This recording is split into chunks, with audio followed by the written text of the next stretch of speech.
లేత వయస్సును నడిప్రాయము గతించిపోవునవు గనక నీ హృదయములో నుండి వ్యాకులము తొలగించుకొని నీ దేహమును చెరుపు దానిని తొలగించుకొని. మీరు జాగ్రత్తగా చదివిన వాక్యాన్ని గమనించండి. ఎవరో అనుభవం ఉన్న ఒక భక్తుడు ఈ మాటలు రాస్తున్నాడు. ఆ అనుభవం ఉన్న భక్తుడు ఎవరంటే, ఆ రోజుల్లో రాజు అంటే ఎలా ఉండాలని చెప్పుకునే ఒక హై ప్రొఫైల్కి ఫిగర్ ఆయనే రాజు అయిన సొలొమోను. ఆ రాజు అయిన సొలొమోను కొన్ని అనుభవాలతో కొన్ని మాటలు లిఖిస్తున్నాడు. ఆయన రాస్తూ ఏమంటున్నాడంటే, లేత వయస్సును నడిప్రాయము గతించిపోనవి, వాటిని గూర్చి నీ హృదయంలో మనోవ్యాకులం చెందిపోయి కృంగిపోకు, వాటిని తొలగించుకొనుము. నీ దేహము చెరిపే థాట్స్ ఏవైతే ఉన్నావో వాటి విషయంలో జాగ్రత్త అని చెప్పాడు. ఈ మాటలు చెబుతున్నప్పుడు అంత రుచిగా అనిపించవు అందరికీ. ఈ పరిసర ప్రాంతాల్లో చక్కగా సాగిపోయే మన ఉభయ గోదావరి జిల్లాల్లో ఇటీవల కాలంలో ఎక్కువగా పెట్టరేగిపోతున్న గొడవలు ఏంటంటే, ఈ మాటలు మేము వినలేమండి, అప్పుడే మాకు దేవుడి కోసం వద్దు అంటున్నారు. మేము దేవుడి కోసం ఇంకా వినలేమండి, మాకు ఇంకా టైం ఉందండి అంటున్నారు. దేవుడు, వాక్యము, సభలు, సహవాసము, ప్రార్థనలు ఇవి చెబుతుంటే మనకి చాలామందికి ఏమనిపిస్తుంది చెప్పినా, అదొక బోరింగ్ సబ్జెక్ట్లా మనకు అనిపిస్తుంది. పెద్దగా వినాలనిపించదు. సభలకు వస్తారు, అలా తిరుగుతుంటారు. మరి ఎందుకు వచ్చారు? తిరగడానికి వచ్చారు. సంఘానికి వస్తారు, ఆ మొబైల్ పట్టుకుని అటు ఇటు తిరుగుతారు. ఎందుకు వచ్చారు? మొబైల్ పట్టుకుని తిరగడానికి వచ్చారు. చాలామందిని మీరు చూడంటే వాక్యం మీద ఆసక్తి ఉండదంటే ఎక్కదు. ఆ వాక్యాన్ని ఎక్కించుకోరు. కానీ గుర్తుపెట్టుకోండి, ఒకరోజు వాక్యము బాగా ఎక్కుద్ది. ఎలా సార్ అంటే, జీవితాన్ని భాగాలుగా మాట్లాడుతున్నాడు జ్ఞాని సొలొమోను. ఏముంది జీవిత భాగాలంటే, తఫాలి వారి జీవితంగా ముగిసిపోద్దట. అంటే మానవ జీవితం దశల వారి జీవితం అన్న. ఎలా ఉంటుందట? దశల వారి అంటే మొదటి దశ, రెండవది, మూడవది, నాలుగవది పేజీ సింపేస్తారు అంతే. అంటే ఏమవుద్దో కాస్త చూచాయిగా టూకీగా చెబుతాను వినండి. మానవుడు పుట్టినప్పుడు బాలుడుగా పుడతాడు. ఆ బాలుడుగా పుట్టిన వాడి యొక్క లైఫ్ స్టైల్ మీరు గమనించండి. ఆడపిల్లైనా మగపిల్లోడైనా చిన్న పిల్లలుగా పుట్టినప్పుడు వాళ్ళకి ఎంత రాయల్టీ లైఫ్ ఉంటుందండి. వాళ్ళకి టాయిలెట్ వస్తుందని చెప్పరు, పోస్తారు. అది వాళ్ళ ఇష్టం. డాయర్లో పొయ్యి వచ్చా పొయ్యకూడదా, డైపర్ మా మమ్మీ మార్చిందా మార్చలేదా, ఐ డోంట్ కేర్, నేను పోయాలనుకున్నాను పోసేసాను అంతే. అది ఎలా అంటే వాళ్ళు స్నానం చేయాలని అనుకోరు. మనమే స్నానం టైం అయిందని చేయించాలి. 12 అయింది ఇంకా మా అమ్మ అన్నం పెట్టదేంటి అని అడగరు. వాళ్ళ వెనకాల మనమే సెర్లాక్ మెత్తగా పిసుకున్న రైస్ పట్టుకుని తిరిగి, తినమ్మా నీకు దండం పెడతాం తినాను అని అడిగితే అప్పుడు వాళ్ళ మూడు బాగుంటే తింటారు. నచ్చినప్పుడు పడుకుంటారు, నచ్చినప్పుడు లేస్తారు, నచ్చినట్టు తిరుగుతారు, నచ్చినప్పుడు లైఫ్ని ఎంజాయ్ చేస్తారు, ఆడతారు, పాడతారు, దొల్లుతారు. వాళ్ళ లైఫ్ అది. ఆ లైఫ్ని ఏమన్నారు చెప్పిన, కవులు రాయల్ లైఫ్ అన్నారు దాన్ని. రాజు జీవితం అన్నారు దాన్ని. రాజు నచ్చినప్పుడు ఎలా నిద్రపోతాడో, రాజు నచ్చినప్పుడు ఎలా లెగిస్తాడో, రాజుకి నచ్చింది తింటాడో, రాజుకి నచ్చకపోతే మానేస్తాడు. ఆడు ఎలా పడితే అలా ఉన్నప్పుడు ఆ సర్వెంట్స్ ఎలా పనిచేస్తారో, ఈ పిల్ల దశలో ఉన్నప్పుడు అతగాడికి మనం అందరం సర్వెంట్లు. అలా నడుస్తుంది రాజు లైఫ్. ఆ పిల్లగాడి ఎదిగి కాస్త బుడిబుడి నడకలు నడుస్తూ ఉండగా, ఆ బుడిబుడి నడకలు నడుస్తూ ఉండగా ఒక విషయం అర్థమవుతుంది. మాట్లాడడం నేర్చుకుంటాడు. బుడిబుడి మాటలు నడకలు నడుస్తూ మెల్లమెల్ల మాటలు మాట్లాడతాడు. ఆ మాటల్లో మెచ్యూరిటీ అవగాహన సరిగ్గా రానప్పుడు వాళ్ళ నాన్నతో పాటు వాళ్ళ అమ్మతో పాటు రోడ్డు మీదకి వెళ్ళినప్పుడు ఇదే పిల్లగాడు ఏమంటాడు చెప్పనా, నానా నాకు ఆ లారీ కొనే అంటాడు. నాన్నకి మత్తు ఉండదు. నాకు కొంటావా కొనవా, కొనకపోతే నేను ఇంటికి రాను, కొనకపోతే నేను ఇక్కడ దొలుతాను, కొనకపోతే నేను ఏడుస్తాను, నాకు లారీ కావాలి, లారీ కావాలంటే నాన్న కంగారు వచ్చింది. లారీ ఎక్కడ కొంటాడు? లారీ కొనేంత హీరోవా మన నాన్నలో? లారీలు ఎక్కడ కొంటారు? 50-60 లక్షలు లారీలు ఎక్కడి నుంచి కొంటాడు? అందుకే వాడు ఎంత అడుగుతున్నాడు, మా నాన్న గ్రాఫ్ ఎంత, శాలరీ ఎంత, సీటీలు, ఈఎంఐలు, సంపద అవన్నీ అడగనవసరం. ఆ లెక్కలేమి వాడికి పనిచేవాడికి ఒక్కటే తెలుసు, నాకు లారీ కొంటావా కొనవా. ఆ లారీ కొనలేక చిన్న ప్లాస్టిక్ లారీ కొనిస్తాం వాడికి, తోలుకోరా అని. ఇంకొకడు ఉన్నాడు ఎక్స్ట్రీమ్ గాడు. ఆడేమన్నాడు తెలుసా, ఆ నాన్నతో పాటు అలా బయటికి వెళ్ళి ఇలా పైకి చూసి, నాన్న చెప్పండి నాకు ఆ విమానం కొని అన్నాడు. విమానమా? విమానం కొనేయడానికి మన బావి రిలయన్స్ అంబానీయా? ఎలా కొంటాడు విమానం? విమానం కొనలేం కనుక చెప్పండి ప్లాస్టిక్ విమానం కొనేస్తాం. లైఫ్ అలా నడుస్తుంది. మొంకు పట్టుతో అడుగుతాం, ఏది కావాలన్నా ఏడిసి సాధించుకుంటాం, ప్రతిదీ కోరి తెచ్చుకుంటాం, కావాలనుకున్న తింటాం, కావాలనుకున్న వాటితో ఆడుకుంటాం, రాజులా బతుకుతాం. ఆ రాజు లైఫ్ బాల్య దాటి ఇక్కడ రాశాడే లేత వయసు టీనేజ్లోకి వస్తాం. చాలామంది కనబడుతున్నారు నాకు. ఈ టీనేజ్ ఎలా ఉంటుందంటే మెరుపులు, ఆ రకమైన ఆశలు, విచిత్రమైన యాటిట్యూడ్ ఉంటుంది. ఒక రెక్లెస్ యాటిట్యూడ్ నడుస్తుంది. ఎవరేం చెప్పినా వినరు. టీనేజ్ అంటే 13, 14, 16, 17, 18, 19, 20 టీ. ఈ టీ మీద ఉన్న ఏజ్నే టీనేజ్ అంట. ఈ టీనేజ్లో ఉన్న వాళ్ళందరికీ అదో రకమైన యాటిట్యూడ్ ఉంటుంది. మీరు మగపిల్లల్ని గమనించండి, అందరిలాగా వేసుకోరు బట్టలు. ఇలాంటివి ఏమన్నా అడావుడి జరుగుతున్నప్పుడు అందరిలా బట్టలు వేసుకోరు. మరి ఎలా వేసుకుంటారంటే ఇప్పుడు ఆయన గుర్తించాలి, హీరో మాదిరి గుర్తించాలంటే అందరూ సొక్క వేలేసుకుంటాడు, తిరిగేసి వేసుకుంటాడు. Why hero? అందరూ ఫ్యాంట్ వేసుకుంటాడు, తిరిగేసి వేస్తాడు. సెపరేట్ ఇమేజ్ ఉండాలి. చూస్తున్నారుగా ట్రెండింగ్లు, రకరకాల యాక్టింగ్లు చేస్తుంటారు. రకరకాల టీషర్ట్స్కి ఫ్రంట్ జిప్ ఉంటే ఏముంది మజా, సైడ్ జిప్స్ ఉన్నాయి ఇవ్వండి అని అడుగుతారు. చిరిగిపోయి ఉంటే ఇవ్వండి. ఎందుకంటే ప్రత్యేకంగా ఒక అట్రాక్షన్గా ఉండాలనుకుంటారు. అందుకే చూడండి, అందరూ బండి ఒకలా తోలుతారు, కుదిరింగా బండి తోలరు, అదో రకం తోలుతారు, ఇలా. ఎందుకంటే ఇప్పుడు వీడు ఏమనుకుంటాడంటే, ఏం తోలుతున్నాడు రా వీడు, హీరోరా అనుకోవాలని అనుకుంటాడు. హీరో అనుకోరు. ఎవడరా ఈ సన్నాసి ఎదవ అనుకుంటారు. హీరో అనుకోరు. ఈడేమనుకుంటాడు, ఆ ఏజ్ కాడికి మెచ్యూరిటీ లేక ఏమనుకో, నా తోలకాడిని చూసి నన్ను హీరో అనుకోవాలి, నా బైక్ జీరకట్లు చూసి నన్ను హీరో అనుకోవాలని ఆ ఫీలింగ్ ఉంటుంది. ఏం హీరో అనుకోరు. ఒరే వీడు ఎదవ తోలకం తోలుతున్నాడు, ఎవరినైనా గుద్దితే, వీధిలో చిన్నపిల్లలు ఆడుకుంటున్నారు, చిన్నపిల్లలు గుద్దితే, ఈ ర్యాష్ డ్రైవింగ్కి ఏమవుతారండి పిల్లలు? చచ్చిపోతారు. తాగి తందనాలాడి తోలితే ఏమవుతుందండి, చిన్న వయసులో చచ్చిపోతారు. అలా తోలుతారు, ఎలా తోలుతున్నారు అంటే హీరో అనుకుంటారు. ఆ ఏజ్లో ఎవరైనా చెప్తే, ఇదిగో మీ అబ్బాయి ఎలా పడితే అలా బండి తోలుతున్నాడు, ఏంటిది మంచి పద్ధతి కాదు, ఈదులో వృద్ధులు నడుస్తున్నారు, పిల్లలు ఆడుకుంటున్నారు, గుద్దితే ఏమవుతుందని ఇంట్లో కంప్లైంట్ చేస్తే పెద్దలు 4 చీవట్లు పెట్టి ఇదేం పని అలా తోలుతున్నామంటే ఆ చెప్పునోళ్ళకి తిరగేసి అడుగుతారు, ఏమని, మీకేం తెలియదు అంట. అంతా మాకు తెలుసు, మీకేం తెలియదు, నోరు మూసుకోండి అంటారు. ఈ టీనేజ్ అలా రెక్లెస్గా గడిచిపోద్ది. అందుకే చూసారా, ఎక్కడికైనా వచ్చినప్పుడు పెద్దలు వచ్చినప్పుడు ఆ పెద్దల దగ్గర సరిగ్గా నిలబడరు. మీరు చూసారు, అదో రకంగా నిలబడతాను రెక్లెస్గా.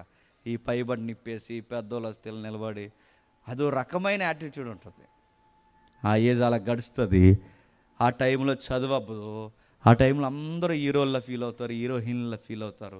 ఈ మధ్యకాలంలో వీళ్ళందరికీ రీల్స్ వచ్చే రీల్స్ అంటే ఏంటి తెలుసా?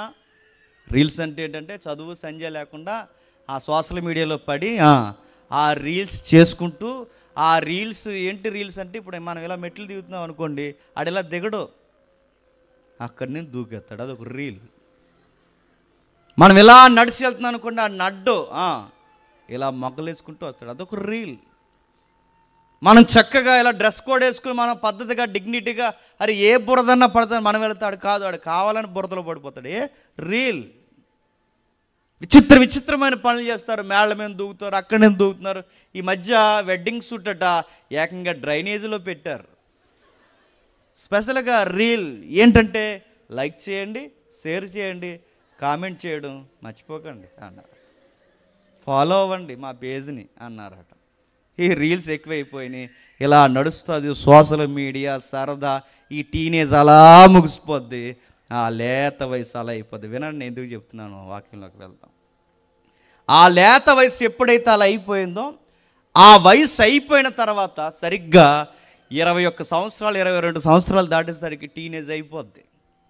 ఈ టీనేజ్ అయిపోయిన తర్వాత 21 సంవత్సరాలు అంటే డిగ్రీ అవ్వాలండి పిల్లలకి, 22 సంవత్సరాలు అంటే డిగ్రీ అయిపోవాలి.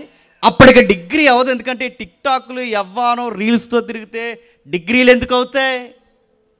చదువులు అలా ఉంటాయి, సబ్జెక్టులు అలా ఉండిపోతే, ఏ చదువు సంధ్య లేక చివరికి ఏది అర్థం కాక ఆ లోపల కూర్చుని ఆ టీవీలు చూస్తూ ఫోన్లు చూసుకుంటూ టైం పాస్ చేస్తారు.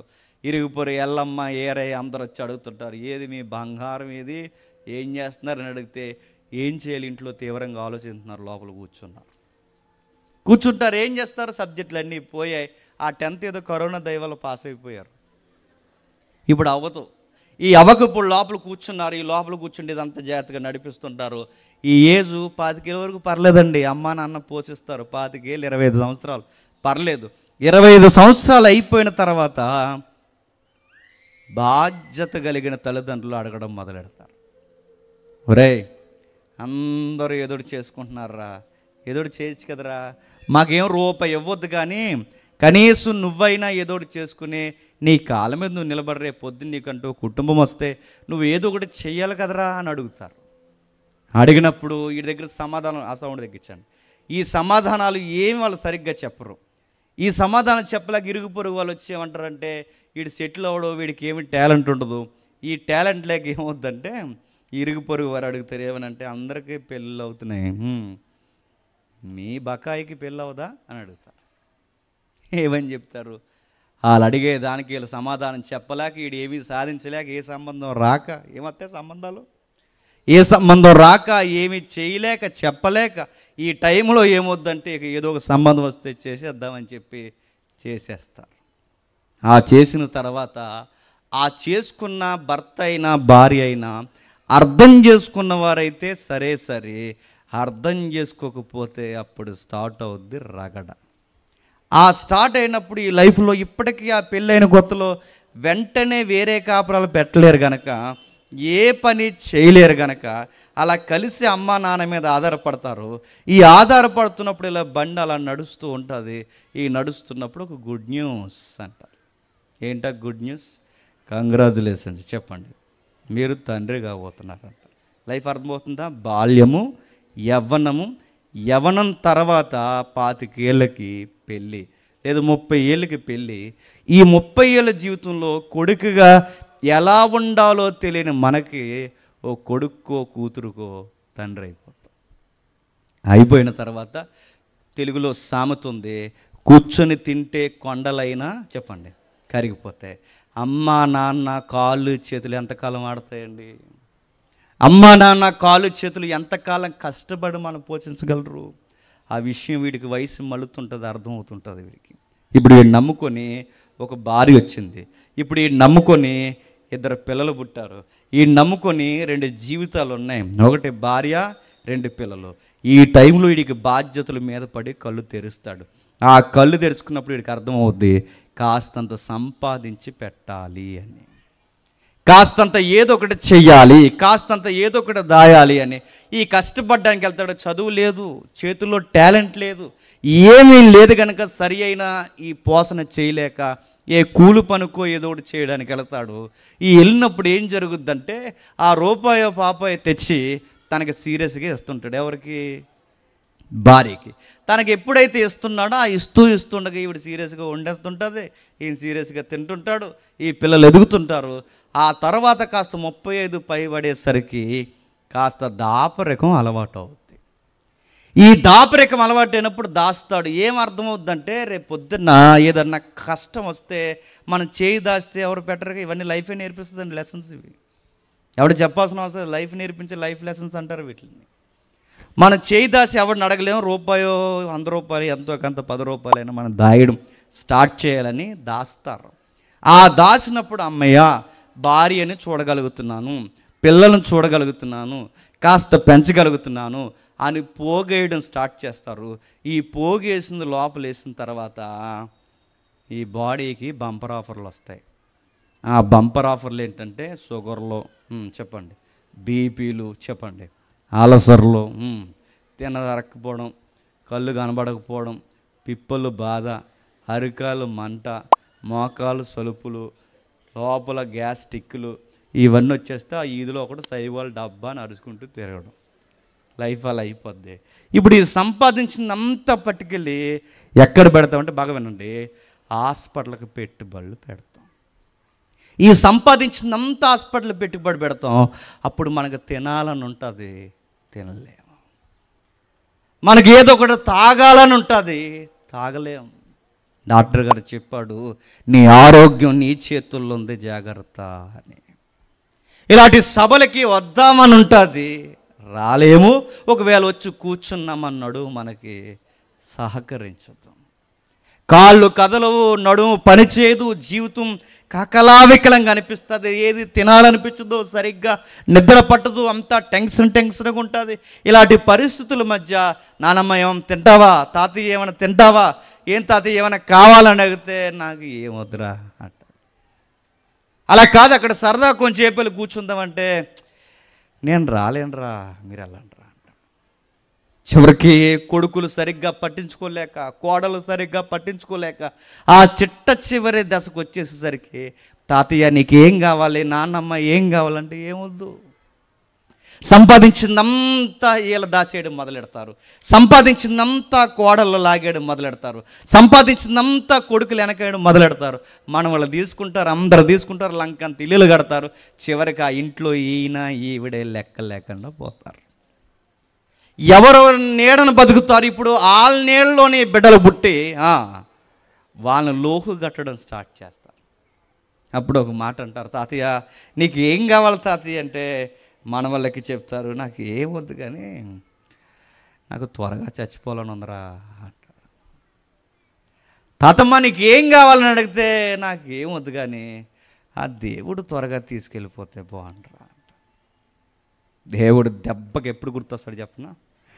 వయసు మళ్ళీ మంచం బట్టి అవయవాలు అరిగిపోయినప్పుడు పదే పదే నీకు గుర్తొచ్చే మాట దేవుడు. నేను ఎందుకు చెప్తున్నాను చెప్పనా? ఇప్పుడు ఎవడికి చెప్పినా దేవుడు అంటే ఎక్కదండి. ఇప్పుడు ఎవడికి దేవుని వాక్యాలన్నా ఎక్కవండి. మొబైల్ బట్టి తిరుగుతుంటారు, ఆ సొందుల్లో తిరుగుతుంటారు, అక్కడ తిరుగుతుంటారు, ఇక్కడ ఇంత వాక్యం వినబడుతుంటే ఎక్కదు. కానీ ఒక రోజు ఒక దశ వస్తుంది, ఆ దశ నీకు దేవుడు దేవుడు అని జ్ఞాపకం చేస్తుంది. నీ బాల్యం నీకు నచ్చినట్టు బతుకుతావు, నీ యవ్వనం నువ్వు రెక్కలెస్గా బతుకుతావు, నీ నడి వయసు దాచుకుంటూ బతుకుతావు, నీ వృద్ధాప్యం బాల్యం దేవుడు నీకు ఎక్కలేదు, యవన జీవితం దేవుడు అంటే నీకు అర్థం కాలేదు, నడి వయసులో సంపాదన సంసారం అని తిరిగో, ఇప్పుడు వయసు అంతా రగ్గొట్టావు. ఇప్పుడు నేను దేవుడు తీసుకుపోవాలంటే దేవుడు ఏమంటాడు చెప్పనా? ఎవరు నువ్వు అన్నాడు. 60 ఏళ్ళ జీవితాన్ని ఇచ్చి ఇంత పెట్టుబడి పెట్టి ఈ ఆకాశానికి భూమికి మధ్య నీ జీవితాన్ని అనుసంధానం చేస్తే నువ్వు ఎవరి కోసం బతుకావు అని అడుగుతాడు. కొడుగ్గా ఉన్నప్పుడు ఎలా ఉండాలో నీకు తెలియలేదు, కూతురుగా ఉన్నప్పుడు నీకు ఎలా ఉండాలో తెలియలేదు, భర్తగా ఉన్నప్పుడు నువ్వు ఎలా ఉండాలో తెలియలేదు, భార్యగా నువ్వు ఎలా పోషించాలో నీకు నడి వయసు దాటిపోయింది, యవ్వనం దాటిపోయింది, అన్నీ పోయాయి.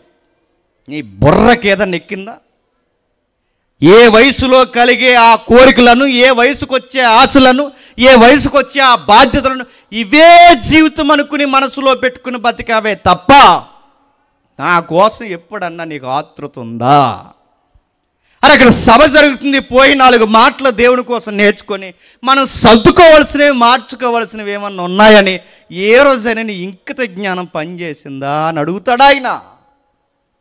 నీ లేత వయసు వ్యర్థముగా ఖర్చు పెట్టావు, నీ నడి వయసు సంపాదన సంసారం అని పరిగెట్టావు, వృద్ధాప్యానికి వచ్చి పడ్డావు. నీ లేత వయసులో చెప్తే నీకు అసలు బుర్రకెక్కిందా? నీకు మనోవేకలాలు ఎక్కువైపోయాయి. వాళ్ళు లవ్ చేయట్లేదు, ఏళ్ళు చూడట్లేదు, అది లేదు, ఈ వస్తువు లేదు, ఈ మొబైల్ లేదు, ఇలాంటి పిచ్చి పిచ్చి వాటికే బెంగలెట్టుకున్నావే తప్ప ఈ మనోవేకలం కాదు. మహోన్నతుడు ఎవరున్నారు నా కొరకని ఏ రోజన్నా నీ యంగ్ ఏజ్లో, టీనేజ్లో నీకేమన్నా దేవుడంటే అర్థమయ్యిందా?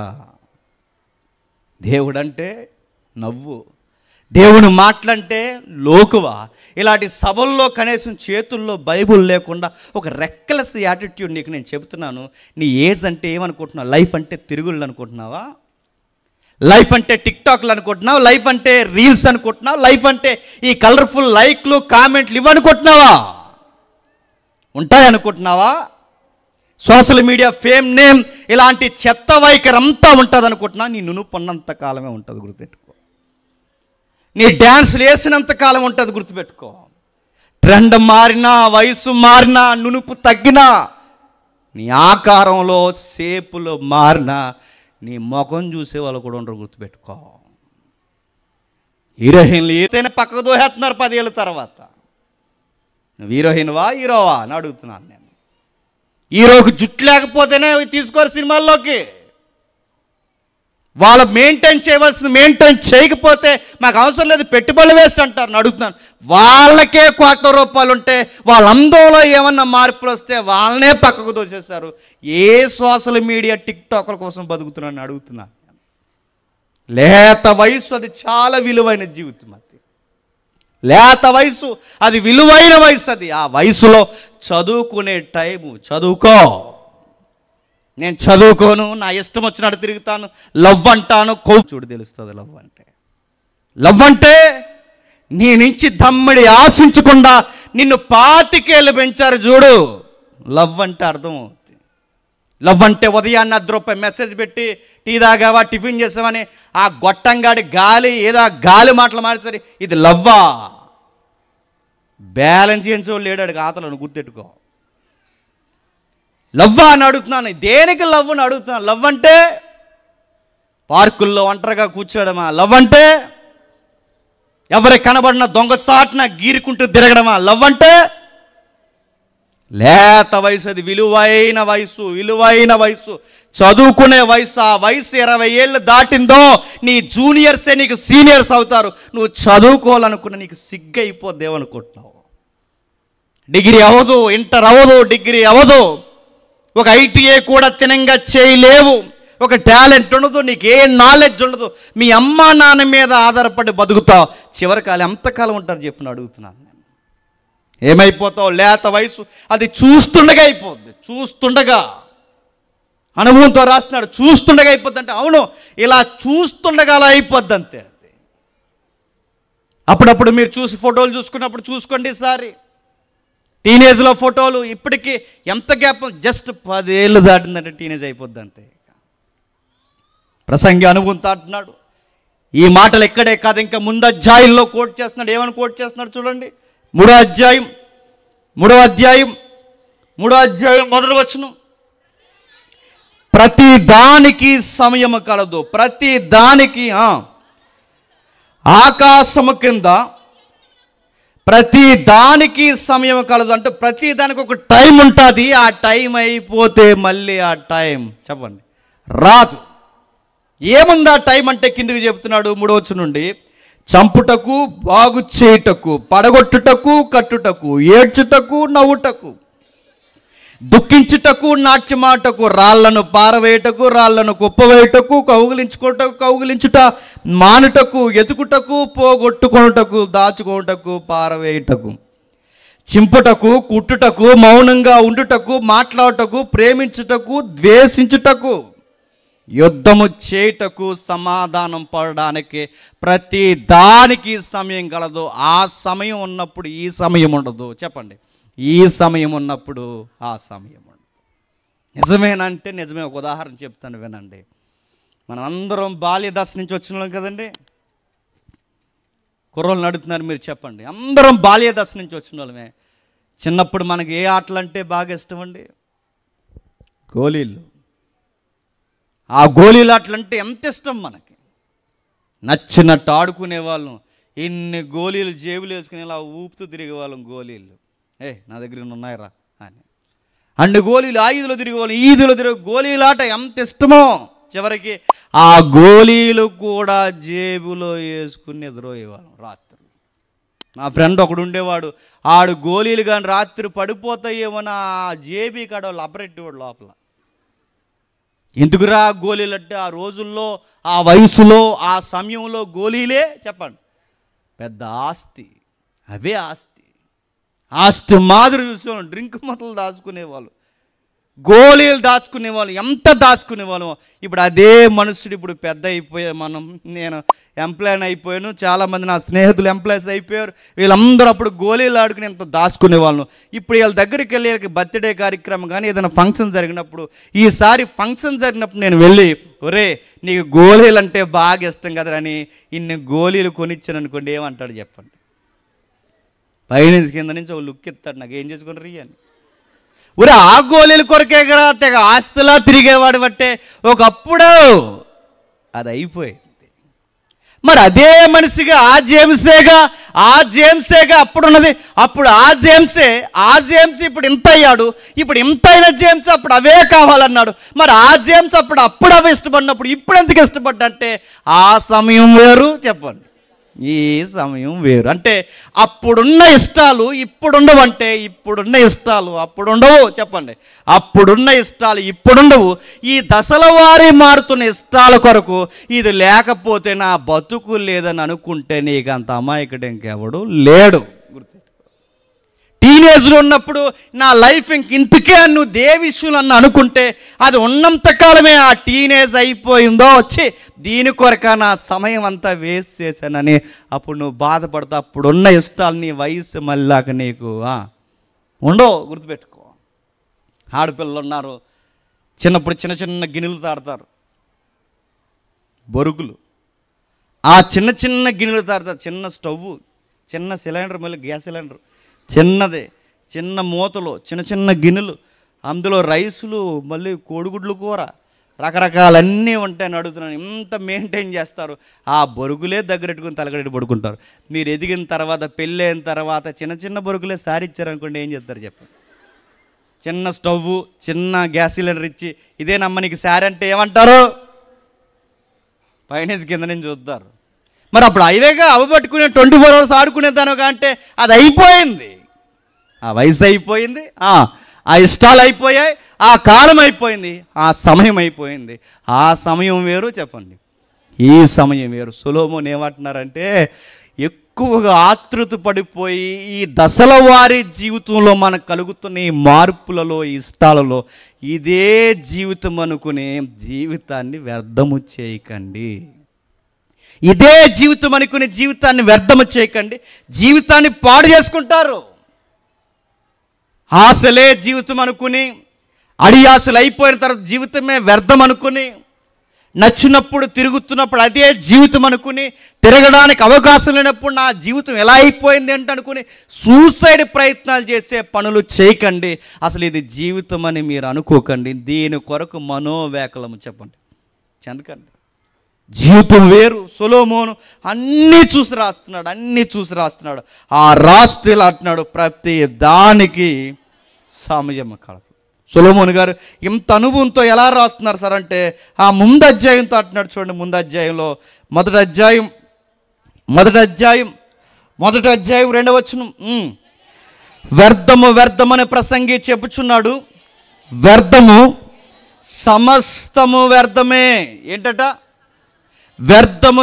ఒక్కసారి అంటే సరిపోతుంది, ఎన్నిసార్లు అంటున్నాడండి? వ్యర్థము 1, వ్యర్థము 2, నెక్స్ట్ ప్రసంగి చెబుచున్నాడు వ్యర్థము 3, చెప్పండి వ్యర్థము 4. అడుగుతాను ఇన్నిసార్లు ఎందుకు చెప్తున్నాడు? ఇక్కడే కాదు, అడుగడుగున అధ్యాయాలు, అడుగడుగున వచనాలు, అడుగడుగున ప్రతి సందర్భంలో వ్యర్థము. సూర్యుని కింద సమస్తము వ్యర్థము. ఇన్నిసార్లు వ్యర్థము వ్యర్థం అని ఎందుకు అంటున్నాడు? జీవితంలో గాయాలు తగిలేసి అంటున్నాడు, జీవితంలో దెబ్బలు తినేసి అంటున్నాడు. సూర్యుని కింద నవ్వులాట జీవితం కాదని తెలుసుకున్నాను, వ్యర్థము అన్నాడు. జీవితంలో పరుగులాట జీవితం కాదని తెలుసుకున్నాను, పరుగుల జీవితం కాదు, వ్యర్థము. వ్యసనాల జీవితం కాదు, తాగుళ్ళ జీవితం కాదు, కోరికల జీవితం కాదు, సహవాసాల జీవితం కాదు. జీవితం అంటే ఇదిగో ఒక అర్థం నేను తెలుసుకున్నానని బాధపడుతున్నాడు. ఒక మాట అడుగుతున్నాను, చెప్పండి. సొలొమోనుకి ఇవన్నీ జీవితం మీద దెబ్బలు తగిలాయంటే తగిలాయి గనకే అనిన మాటే అంటున్నాడు, చెప్పిన మాటే చెబుతున్నాడు. అండి చెప్పిన మాటే చెప్పి ఎవరు చెప్తారండి అన్నిసార్లు? రెండు రకాలు చెప్తారు. రోడ్ల మీద మెదడు జరిగిపోయి తిరుగుతారు పిచ్చోళ్ళు, వాళ్ళు చెబుతారు. ఇంకా తమిళనాడులో తిరుగుతుందంటాడు ఆవిడ ఎవరో, తిరుగుతుంటే ఆవిడ టోపీ మాత అంటే ఆవిడ పేరు టోపీ మాత, టోపీ పెట్టుకుంటుంది. ఆ టోపీ మాత తిరిగేసి ఆవిడ ఎంత అశుద్ధంగా ఉందో. ఆ టోపీ మాత అలా తిరుగుతుంటే ఆవిడ తాగేసి పొలుగడుకోదు, తాగేసిన టీ గ్లాస్ అలా పాడేస్తే ఆ టీ గ్లాసు టోపీ మాత బతులు అందరూ తాగేస్తున్నారు. ఆవిడ దగ్గర వాసన, మురుకు ఇదంతా ఏంటంటే మాత టోపీ మాత అంటే ఆవిడ టోపీ మాత ఎలా అయిందంటే దానికి ఒక చరిత్ర ఉంది. విచిత్రం ఏంటి చెప్పిన, అసలు టోపీ మాతకు ముందు ఇంకొక మాత ఉండేదట. ఆ మాత పేరు ఏంటంటే, ఆ మాత పేరు మరియమ్మ అంట. సిగ్గు కూడానే మరియమ్మాతే మళ్ళీ పుట్టిందంట టోపీ మాతగా. ఏంటి ఇప్పుడు చరిత్ర అని చదివితే వదిలేయండి. ఆవిడ చెప్పిన మాట చెప్తుంది, మౌనంగా తిరుగుతుంది. పిచ్చోళ్ళు చెప్పిన మాట చెబుతారు, అనిన మాట. ఎందుకంటే వాళ్ళ జీవితంలో దెబ్బ తినేసినప్పుడు వాళ్ళకి చివరిగా ఏదైతే గాయమైన సందర్భం ఉంటుందో ఆ సందర్భాన్ని చెప్పిందే చెప్తారు. రెండోది ఎవరు చెప్తారు చెప్పిన? వయసు అయిపోయిన వాళ్ళు చెప్తారు. మీరింటికి వెళ్ళి చూడండి, వృద్ధులతో కొంచెంసేపు కూర్చోండి, రోజు కూర్చోండి, చెప్పిన క్యాసెట్టే చెప్తారు, రోజు అదే చెప్తారు. పెద్దోడికి ఎంత ఇచ్చాను, చిన్నోడికి ఎంత ఇచ్చాను చెప్పండి, మనవళ్ళకి ఎంత ఇచ్చాను చెప్పండి, మనవరాళ్ళకి ఎంత ఇచ్చాను, వాళ్ళకి ఎంత ఇచ్చాను, వీళ్ళకి ఎంత ఇచ్చాను, ఈ ఇల్లు ఇచ్చాను, చిన్నోడికి 6 రూమ్ ఇచ్చాను, పెద్దోడికి 5 రూమ్ ఇచ్చాను, ఆడికి ఎకరం ఇచ్చాను, ఇది ఇచ్చాను, అది ఇచ్చాను అంటే చివరికి నీకు ఏమి ఇచ్చారంటే చెప్పిచ్చారు. నీకేమి ఇచ్చారు? మొత్తం లాక్కుని నేను బయటెట్టారు. నీకేం చేశారు? ఆ మెదడు చెదిరిపోయి అందుకే చెప్పిందే చెప్తుంది. అంతా తీసేసుకుని నాకేమి ఇచ్చారు? చెప్పిచ్చారు. ఆ మెదిగిలు ఎడ్డంగా ఏడుతున్నారు, మాట్లాడుకుంటారు. ఈ కొడుకులు కోడళ్ళందరూ కలిసి ఏమని, మీ అమ్మ ఉంటే ఇల్లు శుభ్రంగా ఉండట్లేదు, మీ నాన్న ఉంటే ఇల్లు శుభ్రంగా ఉండట్లేదు, సాకిరీ చేయలేకపోతున్నాం. ఈ మాటలు ఆ పెద్దోళ్ళకి వినబడుతుంటాయి. బాధపడతారు. ఆ బాధపడితే ఏమంటారు చెప్పిన? బాధపడి కనబడిన వాళ్ళందరికీ చెప్తారు, ఎన్ని చేశానండి ఇది ఏడుస్తున్నప్పుడు ఇక్కడ ఎత్తుకుని పెంచానండి నేను, నా బిడ్డ ఏడుస్తున్నప్పుడు గుండెల మీద పెట్టుకుని పెంచానండి నేను, నా బిడ్డలు నేను ఎంత బాగా, మేము నీళ్ళు తాగి వీళ్ళకి అన్నాలు పెట్టామండి, మేము పస్తులు ఉంటూ వీళ్ళకి మంచి మంచి కూరలు ఉన్నామండి. ఈరోజు నా వయసు అయిపోయి నాకు ఇప్పుడు మెతుకులు పెట్టడానికి ఏడుస్తున్నారని ఎన్నిసార్లు చెప్తారండి.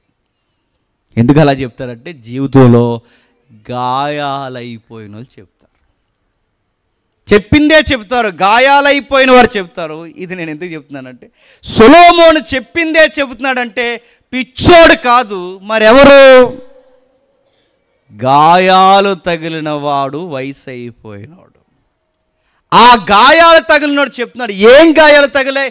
జీవితంలో చాలా దెబ్బలు తగిలాయి, సంపదలో దెబ్బలు తగిలాయి, సహవాసాల్లో దెబ్బలు తగిలాయి, గాయాలు తగిలాయి. ఈ గాయాల వెనకాల నుంచి రాస్తూ కొన్ని పదాలు రాస్తున్నాడు.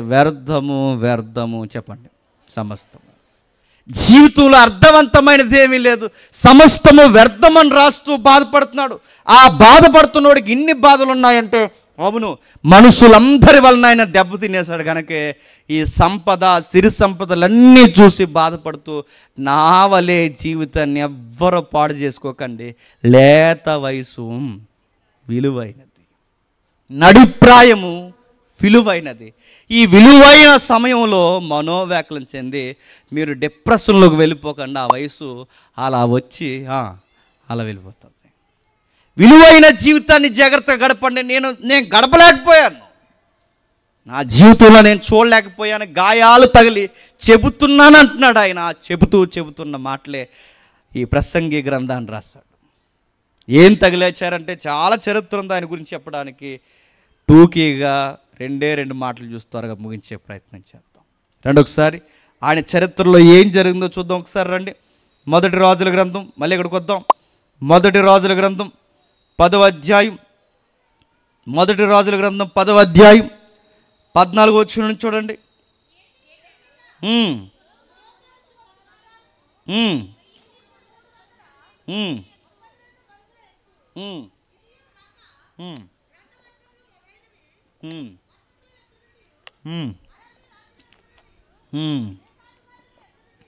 ఓకే, ఏం రాస్తున్నాడండి? ఆ రాస్తున్న సందర్భం చూడండి. సొలొమోను జీవితం రంగరంగ వైభవంగా నడుస్తుందంట. ఆ నడుస్తున్న ఆ సందర్భాలు రాస్తున్నాడు. రాస్తూ ఏమని మాట్లాడుతున్నాడు చూడండి. ఏటేటా సొలొమోనుకు వచ్చి బంగారం 1332 మణుగుల ఎత్తు, ఇదియుగాక గంధవర్గములు మొదలైనవి వర్తకుల యొద్ద నుండి, అరాబీ రాజుల యొద్ద నుండి, దేశ అధికారుల యొద్ద నుండి అతనికి చాలా వచ్చుచుండెను. అంటే ఆ రోజుల్లో సొలొమోను గారి దగ్గర ఉన్నంత బంగారం చెప్పండి ఇంకెవ్వరి దగ్గర లేదు. ఆయన బంగారం చాలా ఎక్కడి నుంచి వస్తుంది? అరబ్బు ఏరియా నుంచి వస్తుందంట. అరేబియా అరబ్బు అంటే ఆ ఏరియా బంగారం అక్కడి నుంచి వస్తుందని ఇంత పర్టికులర్గా ఎందుకు రాస్తున్నాడంటే, ప్రపంచంలో అప్పుడైనా ఇప్పుడైనా నెంబర్ 1 గోల్డ్ ఏంటి చెప్పండి? అరబ్బు బంగారమే. వాళ్ళు ఎవరంటే చిన్న చరిత్ర, బైబిల్ చరిత్రే. వాళ్ళు ఎవరంటే అబ్రహాం గారు ఉండేవారుగా. అబ్రహాం గారి వైఫ్ ఎవరు? శారమ్మ. అనాఫిసల్ ఎవరు? ఆగరు గారిని తీసుకొచ్చిన ఆ ఫ్యామిలీ కూడా వాళ్ళంత పెద్ద స్టోరీ. ఆ తర్వాత శారమ్మకు పుట్టిన ఇస్సాకుని ఆగరకు పుట్టినోడు ఏడిపించడం మొదలెట్టాడు. అతగాడి పేరేంటి చెప్పండి? ఇస్మాయిల్. ఆ ఇస్మాయిల్ ఎప్పుడైతే ఏడిపిస్తున్నాడో శారమ్మ అబ్రహాము కలిసి తరిమేశారు. ఎవరిని? ఆగర కొడుకుని. ఈ తరిమేసినప్పుడు సరిగ్గా ఎటువైపుకు పరిగెట్టారంటే అరేబియా ఎడారులోకి పరిగెట్టారు. ఎటువైపుకి? అరేబియా ఎడార్లు. ఈ అరేబియా ఎడార్లకు ఎప్పుడైతే పరిగెట్టారో ఈ ఎడారుల్లోనే బ్రతుకు నేర్చారు. ఈ ఇస్మాయిల్ అన్న కుర్రోడు ఎదిగిన తర్వాత సరిగ్గా కుర్రోడికి 24 మంది సంతాన ఉత్పత్తి అబ్రాహాము ద్వారా స్టార్ట్ అయింది వాళ్ళకి. ఎప్పుడైతే 12 మంది కొడుకులు, ఆ తర్వాత 12 మంది అబ్రహాము మూలాలు, ఈ 12 ఎంతమంది? 24 మంది. ఈ 24 మంది ఏమయ్యారంటే 24 రాజులు అయ్యారు. ఈ 24 రాజులు 24 దేశాలు అయ్యాయి. ఈ 24 దేశాలు అయితే 24 దేశాలకి రాజులైపోతే ఈ రాజులందరినీ అరబ్బు రాజులు అంటారు. ఈ అరబ్బు రాజులే మన వాళ్ళు వెళ్తుంటారు ఇటు సైడ్ నుంచి. కువైట్, మస్కట్, దుబాయ్, అబుదాబి ఉన్నాయిగా. ఆ ఊర్లనే అరబ్బు దేశాలు అంటారు. ఈ అరబ్బు దేశాలు ఏవైతే ఉన్నాయో వీటిని గల్ఫ్ దేశాలు అంటారు. ఇప్పటికీ మీరు చూడండి, మన ఇండియాకు వచ్చినప్పుడు ఎక్కడ బంగారం తెచ్చుకుంటారండి వీళ్ళు? ఎందుకు? ఆ బంగారానికి గిరాకీ ఎక్కువ. ఆ రోజులైనా ఈ రోజైనా నెంబర్ 1 గోల్డ్ ఏంటి చెప్పండి? అరబ్బు గోల్డ్. అందుకే ఎక్కడి నుంచి బంగారం వస్తుందని రాస్తున్నాడు? అరబ్బు రాజుల నుంచి బంగారం ఏటేటా చాలా వస్తుంది.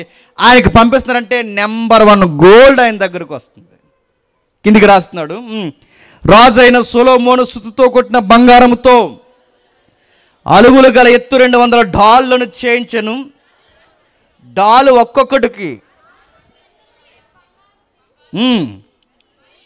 మరియు సుత్తుతో కొట్టిన బంగారము అతడు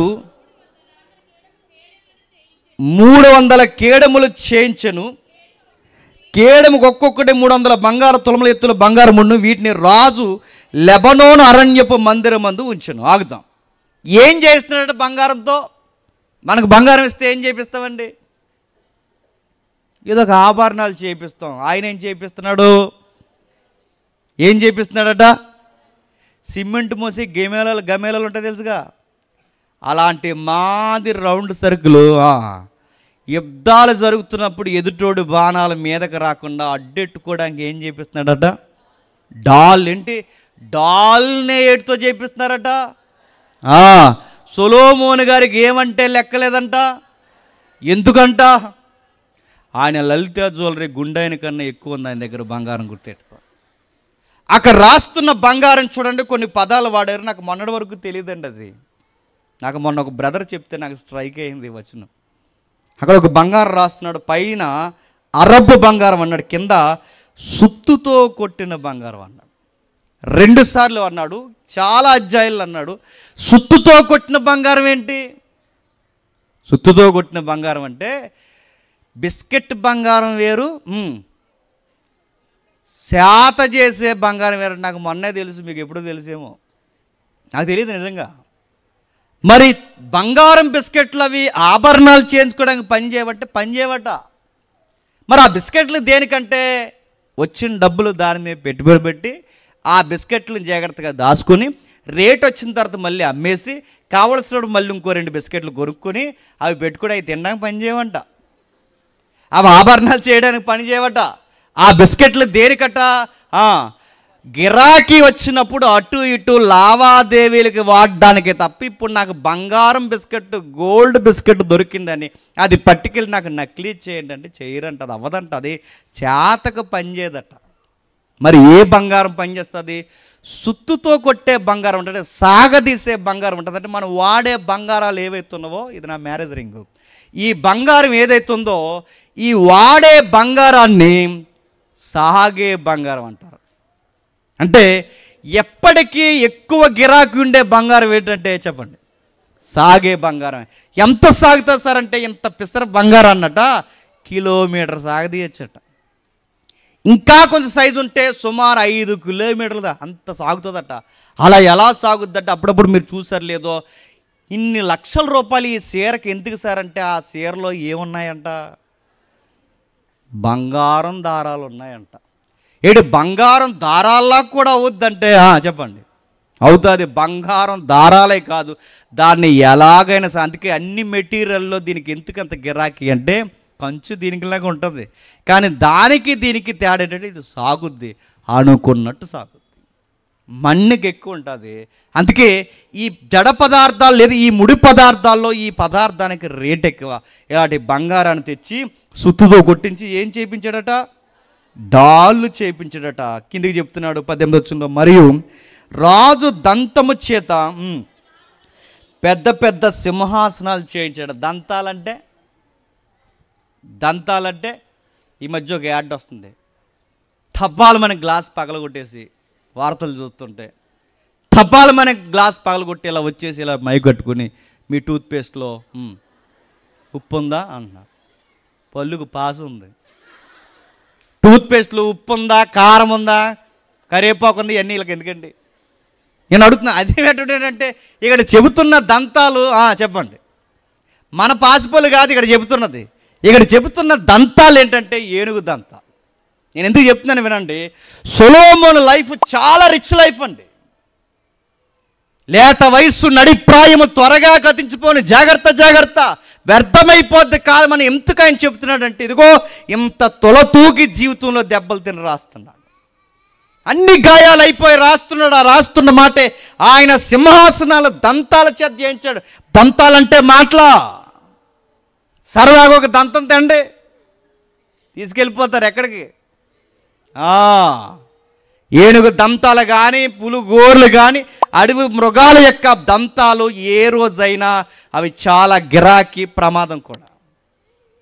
ఆ రోజుల్లోనే కాదు, నిన్న మొన్నటి వరకు మీరు చూడండి, 3 రాష్ట్రాలని గడగడలాడించాడు. నల్లమల్ల అడవుల వరకు, తమిళనాడు, ఏపీ, కర్ణాటక, తమిళనాడు, ఆంధ్రప్రదేశ్, మన నల్లమల్ల, కర్నూలు, సింహాచలం అడవుల వరకు దడదల్లాడించేసాడు. ఆడి పేరు ఏనుగు దంతాల స్మగ్లర్, మీసాలు ఈరప్పన్.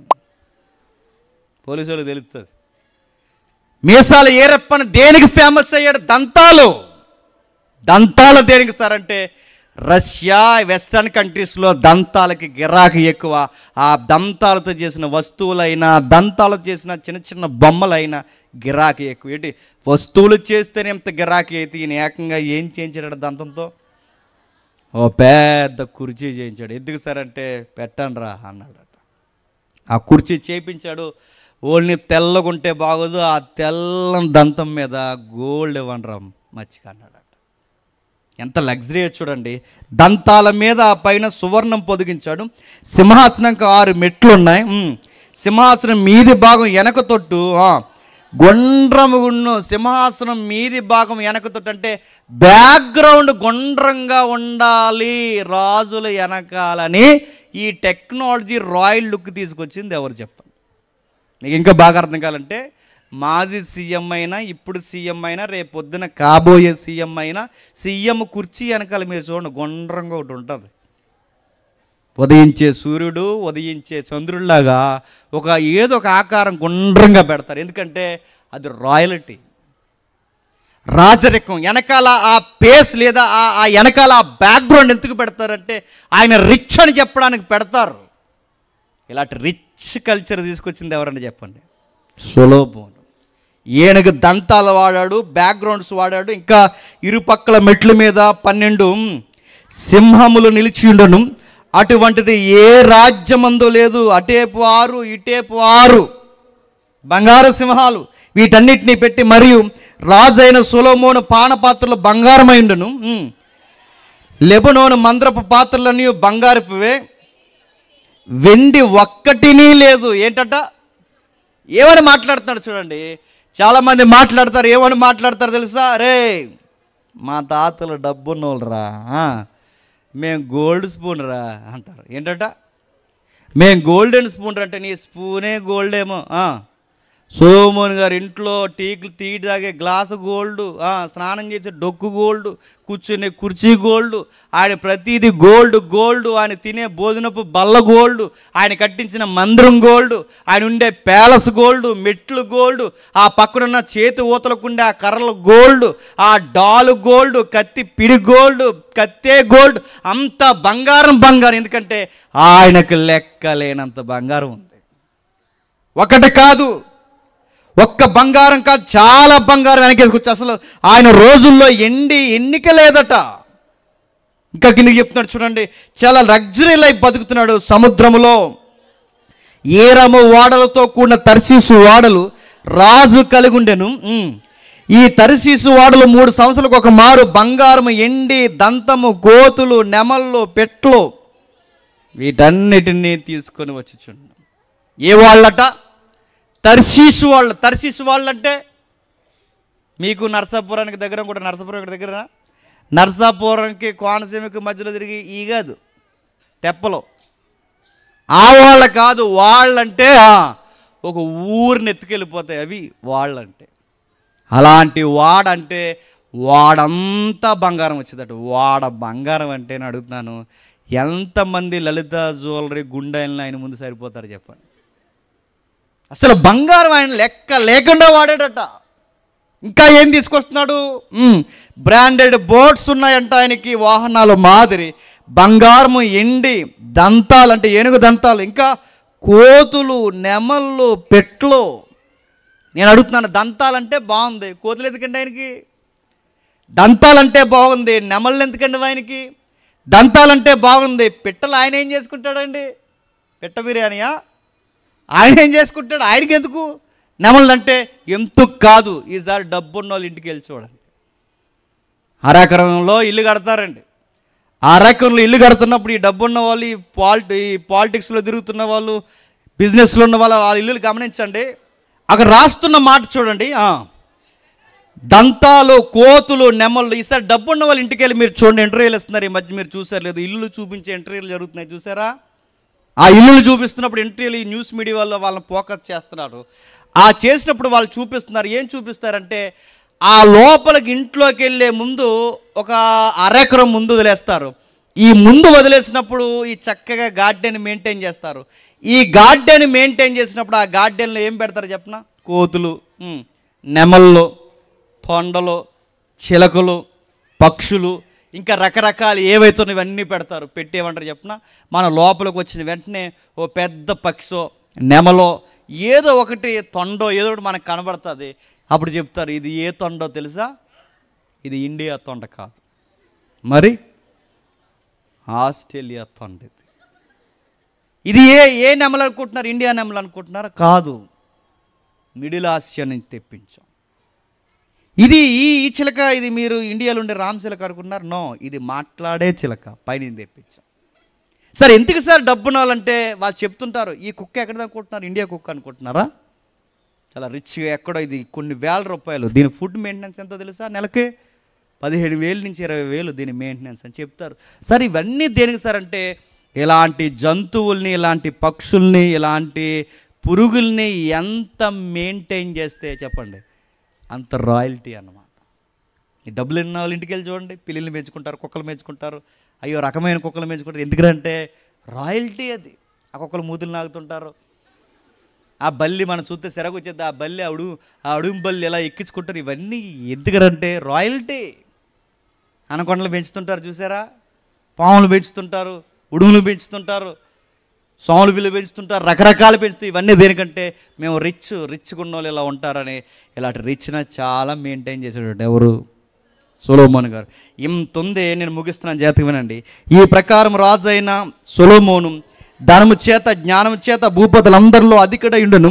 అతని హృదయము దేవుడిచ్చిన జ్ఞానవాక్కులు వినుటకే లోకులందరూ అతను చూడకూడరు. 29 వచనం, వారు ఐగుప్తీయులను కొని తెచ్చిన రథం ఒక్కొక్కటికి 600 తులముల ఎండియు, గుర్రం ఒక్కొక్కటికి 150 తులముల ఎండియు ఇచ్చిరి. ఇత్తీల రాజులందరి కొరకు, ఆరాము రాజులందరి కొరకు వారు ఆధారకే వాటిని కొరి. అరేబియా బంగారాన్ని, ఐగుప్తి గుర్రాలని, వాటి రథాలకు కూడా బంగారాన్ని వాడాడు. ఎందుకు ఇవన్నీ చెప్తున్నాను వినండి. ఆ 11వ అధ్యాయం 2వ మాటలో చదవండి. అయితే రాజైన సొలొమోను ఫరో కుమార్తెనే కాక జనులలో ఇంకా అనేక మంది పరాయి స్త్రీలను మోహించి కామతురత గలవాడే వాడిని ఉంచుకొనుచు వచ్చెను. అతనికి 700 మంది రాజకుమార్తెలైన భార్యలుండెను, 300 మంది ఉపపత్తులు కలిగి ఉన్ను. ఆయన లైఫ్ చూసారా? బంగారానికి ఆయన దగ్గర కదువు లేదు, ఎండికి ఆయన దగ్గర లెక్క లేదు, మనుషులకి లెక్కే లేదు. ఆయన చివరికి ఆయన పెళ్ళిళ్ళు ఎన్ని అయ్యాయట? 700 పెళ్ళిళ్ళు అధికారికంగా అయ్యాయట. 300 పెళ్ళిళ్ళు కాదు, అన్అఫీషియల్గా చెన్నెళ్ళు ఉన్నాయంట. అంటే ఆయనకి 700 మంది భార్యలు. ఈ 700 మంది భార్యలు రాజకుమార్తెలట. ఎవరు? వినండి, నేను ముగిస్తున్నాను. 700 మంది రాజకుమార్తెలు. అంటే ఒక్క రాజకుమార్తె సంబంధం వస్తే మనకు ఎలా ఉంటుందండి? మామూలుగా చెప్పుకుందాం, మన మామ రాజు అనుకోండి, ఎలా ఉంటుందండి? ఆనందంగా ఇవ్వడదు, నిలబడం. ఇంకా ఏయ్ మా మామ ఎవరో తెలుసా, కింగ్ అని చెప్తాం. నేను అడుగుతున్నాను, పంచాయతీ ప్రెసిడెంట్ సంబంధం వస్తేనే అంత బిల్డప్ కొడతామండి. ఎమ్మెల్యే గారి బీరకాయ పీస్ సంబంధం ఎమ్మెల్యే గారికి ఇప్పుడు ఏమవుద్దో తెలుసా? ఏమవుద్ది, అటు నుంచి ఇటు నుంచి అటు ఇటు మేనగడలో అవుద్ది. ఏమనుకుంటున్నావు? మా ఆవిడ ఎమ్మెల్యే గారి తాలూకా, మా ఆవిడ ప్రెసిడెంట్ గారి తాలూకా, మా ఆవిడ అది, మా ఆవిడ నడుతున్నాను. పంచాయతీ ప్రెసిడెంట్కి ఎమ్మెల్యేకి ఎంత బిల్డప్ ఇస్తే సొలొమోను 700 మంది భార్యలు అందరూ చెప్పండి రాజకుమార్తెలు అట్ట. అందులో అగ్రకన్యలో ఉన్న రాజకుమార్తె ఐగుప్తి రాజకుమార్తె. ఎంతమందిని చేసుకున్నాడు? 300 మందిని అన్అఫీషియల్గా ఉంచాడు. ఇలా ఉంచితే చివరికి ఏం జరిగిందంటే కింద చెప్తున్నాడు చూడండి. అతనికి 700 మంది రాజకుమార్తెలు, భార్యలు 300 మంది ఉండెను. అతని భార్యలు అతను హృదయం తిప్పివేసరి. బాగా వినండి, సొలొమోను వృద్ధుడైపోయాడు. వెంటనే లింక్ చేసి చూడండి బైబిల్లో, మోమాటం లేకుండా బైబిల్ చెప్తుంది చూడండి. ఈయన దగ్గర లెక్కలేనంత వాడల బంగారం ఉంది, ఈయన దగ్గర లెక్కలేనంత భోజన పదార్థాలు ఉన్నాయి, ఈయన దగ్గర లెక్కలేనన్ని ప్యాలెస్లు దేశంలో ఉన్నాయి. ఆ దిక్కుకు పోయినా ఈ దిక్కుకు పోయినా ప్రతి దిక్కున ఈయనకి రాజభవంతులు ఉన్నాయి. ఈయన దగ్గర 700 మంది భార్యలు, ఈయన దగ్గర 300 మంది ఉపపత్తులు ఉన్నారు. కానీ ఈయనున్నాయి, ఆయన దగ్గర ఏం లేదు తెలుసా? వయసు లేదు, వృద్ధుడైపోయాడు. నేను అడుగుతున్నాను, వయసు అయిపోయినాడికి పట్టుకెళ్ళి కేజీ బంగారం ఇవ్వండి, వద్దురా అంటాడు. వయసు అయిపోయినోడి దగ్గరికి వెళ్ళి తాతయ్య పెళ్లి చేసుకోనండి, ఈ వయసులో నాకెందుకురా అంటాడు. వయసు అయిపోయిన దగ్గరికి వెళ్ళి ఇదిగో ఇది నేను హైదరాబాద్ నుంచి ప్యారడైజ్ నుంచి తెచ్చిన బిర్యానీ ఫ్లైట్లో తెప్పించాను తినన్నానండి. వద్దురా. బైబిల్ ఏమని సెలవిస్తుందో చెప్పనా? సొలొమోనుకి జ్ఞానం ఉంది, సొలొమోనుకి సామెతలు ఉన్నాయి, సొలొమోనుకి స్త్రీల సహవాసం ఉంది, సొలొమోనుకి రకరకాల ఆశలు కోరికలు నెరవేర్చే మనుషులు ఉన్నారు, సొలొమోనుకి సంపద అన్నీ ఉన్నాయి. వయసు లేదు. మీరు గుర్తుపెట్టుకోండి. వయసు అయిపోయింది. వయసు అయిపోయినట్టు నేర్పుతున్నాను. ఎన్నుంటే ఎందుకండి? వయసు అయిపోయినోడికి ఎన్నుంటే సుఖమేడి చెప్పండి. వయసు అయిపోయినోడికి ఆయన జీవితంలో ఆయనకు అర్థమైంది ఇవన్నీ వ్యర్థం. భార్యలను 1000 మందిని తన మాట వినేలా చేసే సొలొమోను వయసు అయిపోయిన తర్వాత సొలొమోను ఎవరి మాట వినాల్సి వస్తుందట చెప్పండి? వాళ్ళు చెప్పినట్టు చేయాల్సి వస్తుంది. ఎందుకంటే ఇక అయిపోయింది వయసు. ఆ సత్తు ఉండదు, ఆ పొగరు ఉండదు, ఆ మాట తీరు ఉండదు, ఇక ఏముండదు. ఏమైందంటే ఇప్పుడు గుప్పడి మెతుకుల కొరకు వాళ్ళు చెప్పి వినే పరిస్థితి వయసులో మనకు వస్తాయట. సొలొమోనుకి వయసు అయిపోయింది. నేను ఒక మాట చెప్తున్నాను, త్వరగా మీరు వినండి, నేను ముగిస్తాను. వయసు అయిపోయినప్పుడు ఖచ్చితంగా మనల్ని హాస్పిటల్లో జాయిన్ చేస్తారు. ఖచ్చితంగా ప్రతి వారికి వస్తాయి ఆ పరిస్థితులు. ఎప్పుడైతే ఈ హాస్పిటల్లో మనం జాయిన్ అవుతామో దేవుడు ఒక అవకాశం ఇస్తాడండి. ఎందుకంటే మంచి చావంటే అలా వెంటనే ఏ నొప్పి లేకుండా చచ్చిపోవడం మంచి చావు అని నేను అనుకోనండి. నాకు బైబిల్ అర్థమైన కాడికి మంచి చావు అంటే చెప్తున్నా, కొన్ని రోజులు మంచం పట్టాలండి. కొన్ని రోజులు అలా మంచం పెట్టి ఆ బాధపడాలి. ఎందుకు వెంటనే చచ్చిపోతే బాగుంటుంది? బాధ ఎందుకండి అంటే బాధ లేకుండా చచ్చిపోయేది మంచి చావు కాదు, బాధపడాలి. ఎందుకో చెప్పనా, ఈ గ్యాప్ ఏదైతే ఉంటుందో ఈ మంచం పట్టినప్పుడు దేవుని ఎదుట మనం సరి చేసుకోవాల్సినవి ఏమన్నా ఉంటే చెప్పండి, సరి చేసుకుంటాం. ప్రతి ఒక్కరికి ఆ చిట్ట చివరి జీవితాన్ని దేవుడు ఎందుకు ఇస్తాడు చెప్పనా? నీకు ఎప్పటికీ బుర్రకెక్కలేదు, ఇప్పుడైనా ఈ మంచం మీద నీకు బుర్రకెక్కుతుందని. మంచం ఎక్కినప్పుడు ప్రతి ఒక్కడికి, మంచం పట్టినప్పుడు ప్రతి ఒక్కడికి బుర్ర పనిచేస్తా, మైండ్లో తిరిగేది ఒకటే. డాక్టర్ చెప్పేస్తాడు, ఏమని చెప్తాడు? మీ పెద్ద ఆయన ఇంకెక్కువ రోజులు బతకడం, మీ యజమాని బతకడమ్మా అయిపోయింది, ఇంక వయసు అయిపోయింది, ఇంకేం చేద్దామన్నా ఈ వయసులో ఆపరేషన్లు అవి చేయడం మంచిది కాదు. పిల్లలకి చెప్పేస్తారు, మనవలకు చెప్పేస్తారు, భార్యకి చెప్పేస్తారు. మనకి వినబడకుండా చెప్పాలనుకుంటారు. దరిద్రం ఏంటంటే మనకే వినబడుతుంది ఆ కిటికీలోంచి, వినబడేలా చేస్తాడు దేవుడు. ఎందుకంటే పశ్చాత్తాపం రావాలిగా మనకు. మరి దేవనా జీవితం అయిపోయిందా అని ఆ వినబడినప్పుడు ప్రతి మగాడికి లేదా చిట్ట చివరి దశలో ప్రతి మనిషికి ఒక మాట గుర్తొస్తుంది. అది భార్య అయినా భర్త అయినా, నేను చచ్చిపోతున్నాను, ఇంకో 2-3 రోజుల్లో చచ్చిపోతాను డాక్టర్ నాకు చెప్పాడు, నా భార్య ఏమైపోతుందో అనిపిస్తుంది. నేను చనిపోయిన తర్వాత ఇన్ని రోజులు కలిసి బతికాం, నేను వెళ్ళిపోయిన తర్వాత నా భార్యని సరిగ్గా చూస్తారో చూడరు. నాకు ఆకలేస్తే తను పెట్టేది, తను ఆకలేస్తుందని నేను కూర్చుని తినేవాడిని. ఇప్పుడు తను విడిచి వెళ్ళిపోతున్నాను, ఏమైపోతుందో, నా బిడ్డలు ఏమైపోతారో, నా భార్య ఏమైపోతుందో, ఈ తర్వాత నేను లేకుండా నా కుటుంబం ఏమైపోతుందో అని బాధపడతాడు. ప్రతి మగాడు బాధపడతాడు, ఆమె కూడా బాధపడుతుంది. నేను వెళ్ళిపోయిన తర్వాత నా భర్తని చూస్తారో చూడరో, టయానికి తిన్నాడా లేదని అడిగే వాళ్ళు ఉంటారో ఉండరో, నేను వెళ్ళిపోయిన తర్వాత నా పిల్లలు ఏమైపోతారని ఆ మంచం మీద ఆ బాధ కలుగుతుంది. ఒక మాట అడుగుతుందని చెప్పండి, ఒక భార్య ఉంటేనే ఎంత బాధ వచ్చేస్తే చెప్పండి మీకు అర్థమైతే. ఒక ఆవిడ ఉంటేనే ఎంత బాధపడిపోతే ఈయన గారుకున్నది ఎంతమంది చెప్పండి, ఎంత బాధపడతాడండి. 700 మంది భార్యలు చెప్పండి, 300 మంది ఉపపత్తులు, ఇప్పుడు వీళ్ళందరూ ఏమైపోతారు? సొలొమోనుకి అర్థమైంది, వ్యర్థము, సమస్తము వ్యర్థం. 1000 మంది కాదు, 2000 మంది ఉన్నా, 2000 కాదు, 5000 మంది ఉన్నా, ఈ స్త్రీల సహవాసము సూర్యుని కింద వ్యర్థము.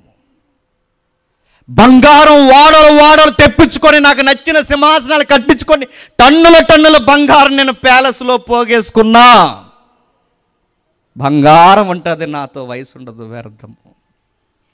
కావలసిన భోజన పదార్థాలు, కావలసిన జంతుజాలం, కావలసిన పక్షులు, కావలసిన ఏవైతే మొక్కలు, ఇవన్నీ నేను తెచ్చుకుని పెట్టుకున్నా, ఈ వైభవం ఉంటుంది కానీ నేను అనుకున్న వయసు నాతో ఉండదు. రైమండ్ సూట్స్ అధినేత, మీరు చూస్తున్నారు లేదో మీడియాలో, రైమండ్స్ అధినేత, Raymond suits, Raymond shirts, Raymond shops అంటే ఎంత రాయల్టీ. ఆ యాడ్సే, రైమండ్ యాడ్స్ ఎంత విచిత్రంగా ఉంటాయో. అలాంటి అధినేత, రైమండ్ను స్థాపించిన అధినేత, ఆస్తులన్నీ బాగా పెరిగి ఇండియాలో మంచి పేరు వచ్చాక ఆయనతో వయసు లేకుండా పోయింది. వయసు అయిపోయిన తర్వాత కొడుకులే పక్కన పెట్టేశారు. వయసు అయిపోయిన తర్వాత కిందున్న అధికారులు ఆయన పక్కన పెట్టేశారు. వయసు అయిపోయిన తర్వాత లెక్క చేయకుండా పక్క తోసేస్తారు. ఇప్పుడు బాధపడుతూ ఇంటర్వ్యూ చేస్తున్నారు, నేను స్థాపించిన కంపెనీలో నన్నే లేకుండా వయసు అయిపోయిందని నా కొడుకులే పక్కకి తోసేశారు. ఇగో మాట చెప్పిన, మళ్ళీ మీకు షాప్స్ కావాలా, మళ్ళీ మీకు పెట్టుబడులు కావాలంటే ఆయన అంటున్నాడు, ఇంక నాకు ఏం వద్దు, కాస్త మనశ్శాంతి ఉంటే చాలంతే. జీవితంలో నవ్వుకుంటున్నాడు, తనలో తాను వేస్ట్ అనుకుంటున్నాడు. మనుషులు వేస్ట్ సార్, సంపదలు వేస్ట్ అండి, ఇవన్నీ వేస్ట్ అండి, చివరికి మిగిలిపోయేది మనమేనండి.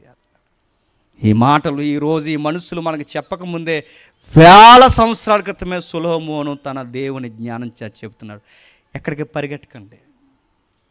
జీవితం అంటే ఈ సరదాగా తిరగడమే జీవితం అనుకోకండి. ఈ సరదాలు ఎక్కువ రోజులు ఉంటాయి.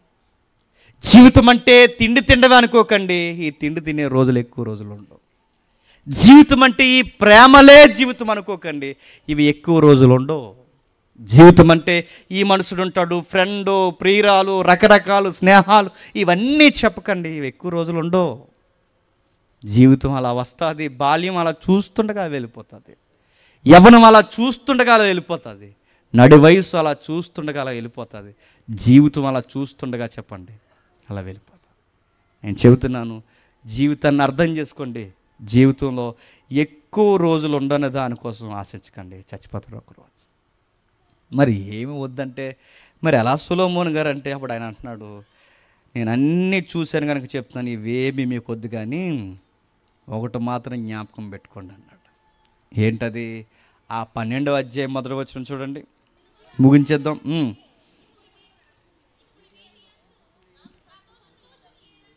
12వ అధ్యాయం మొదటి వచనం చూడండి.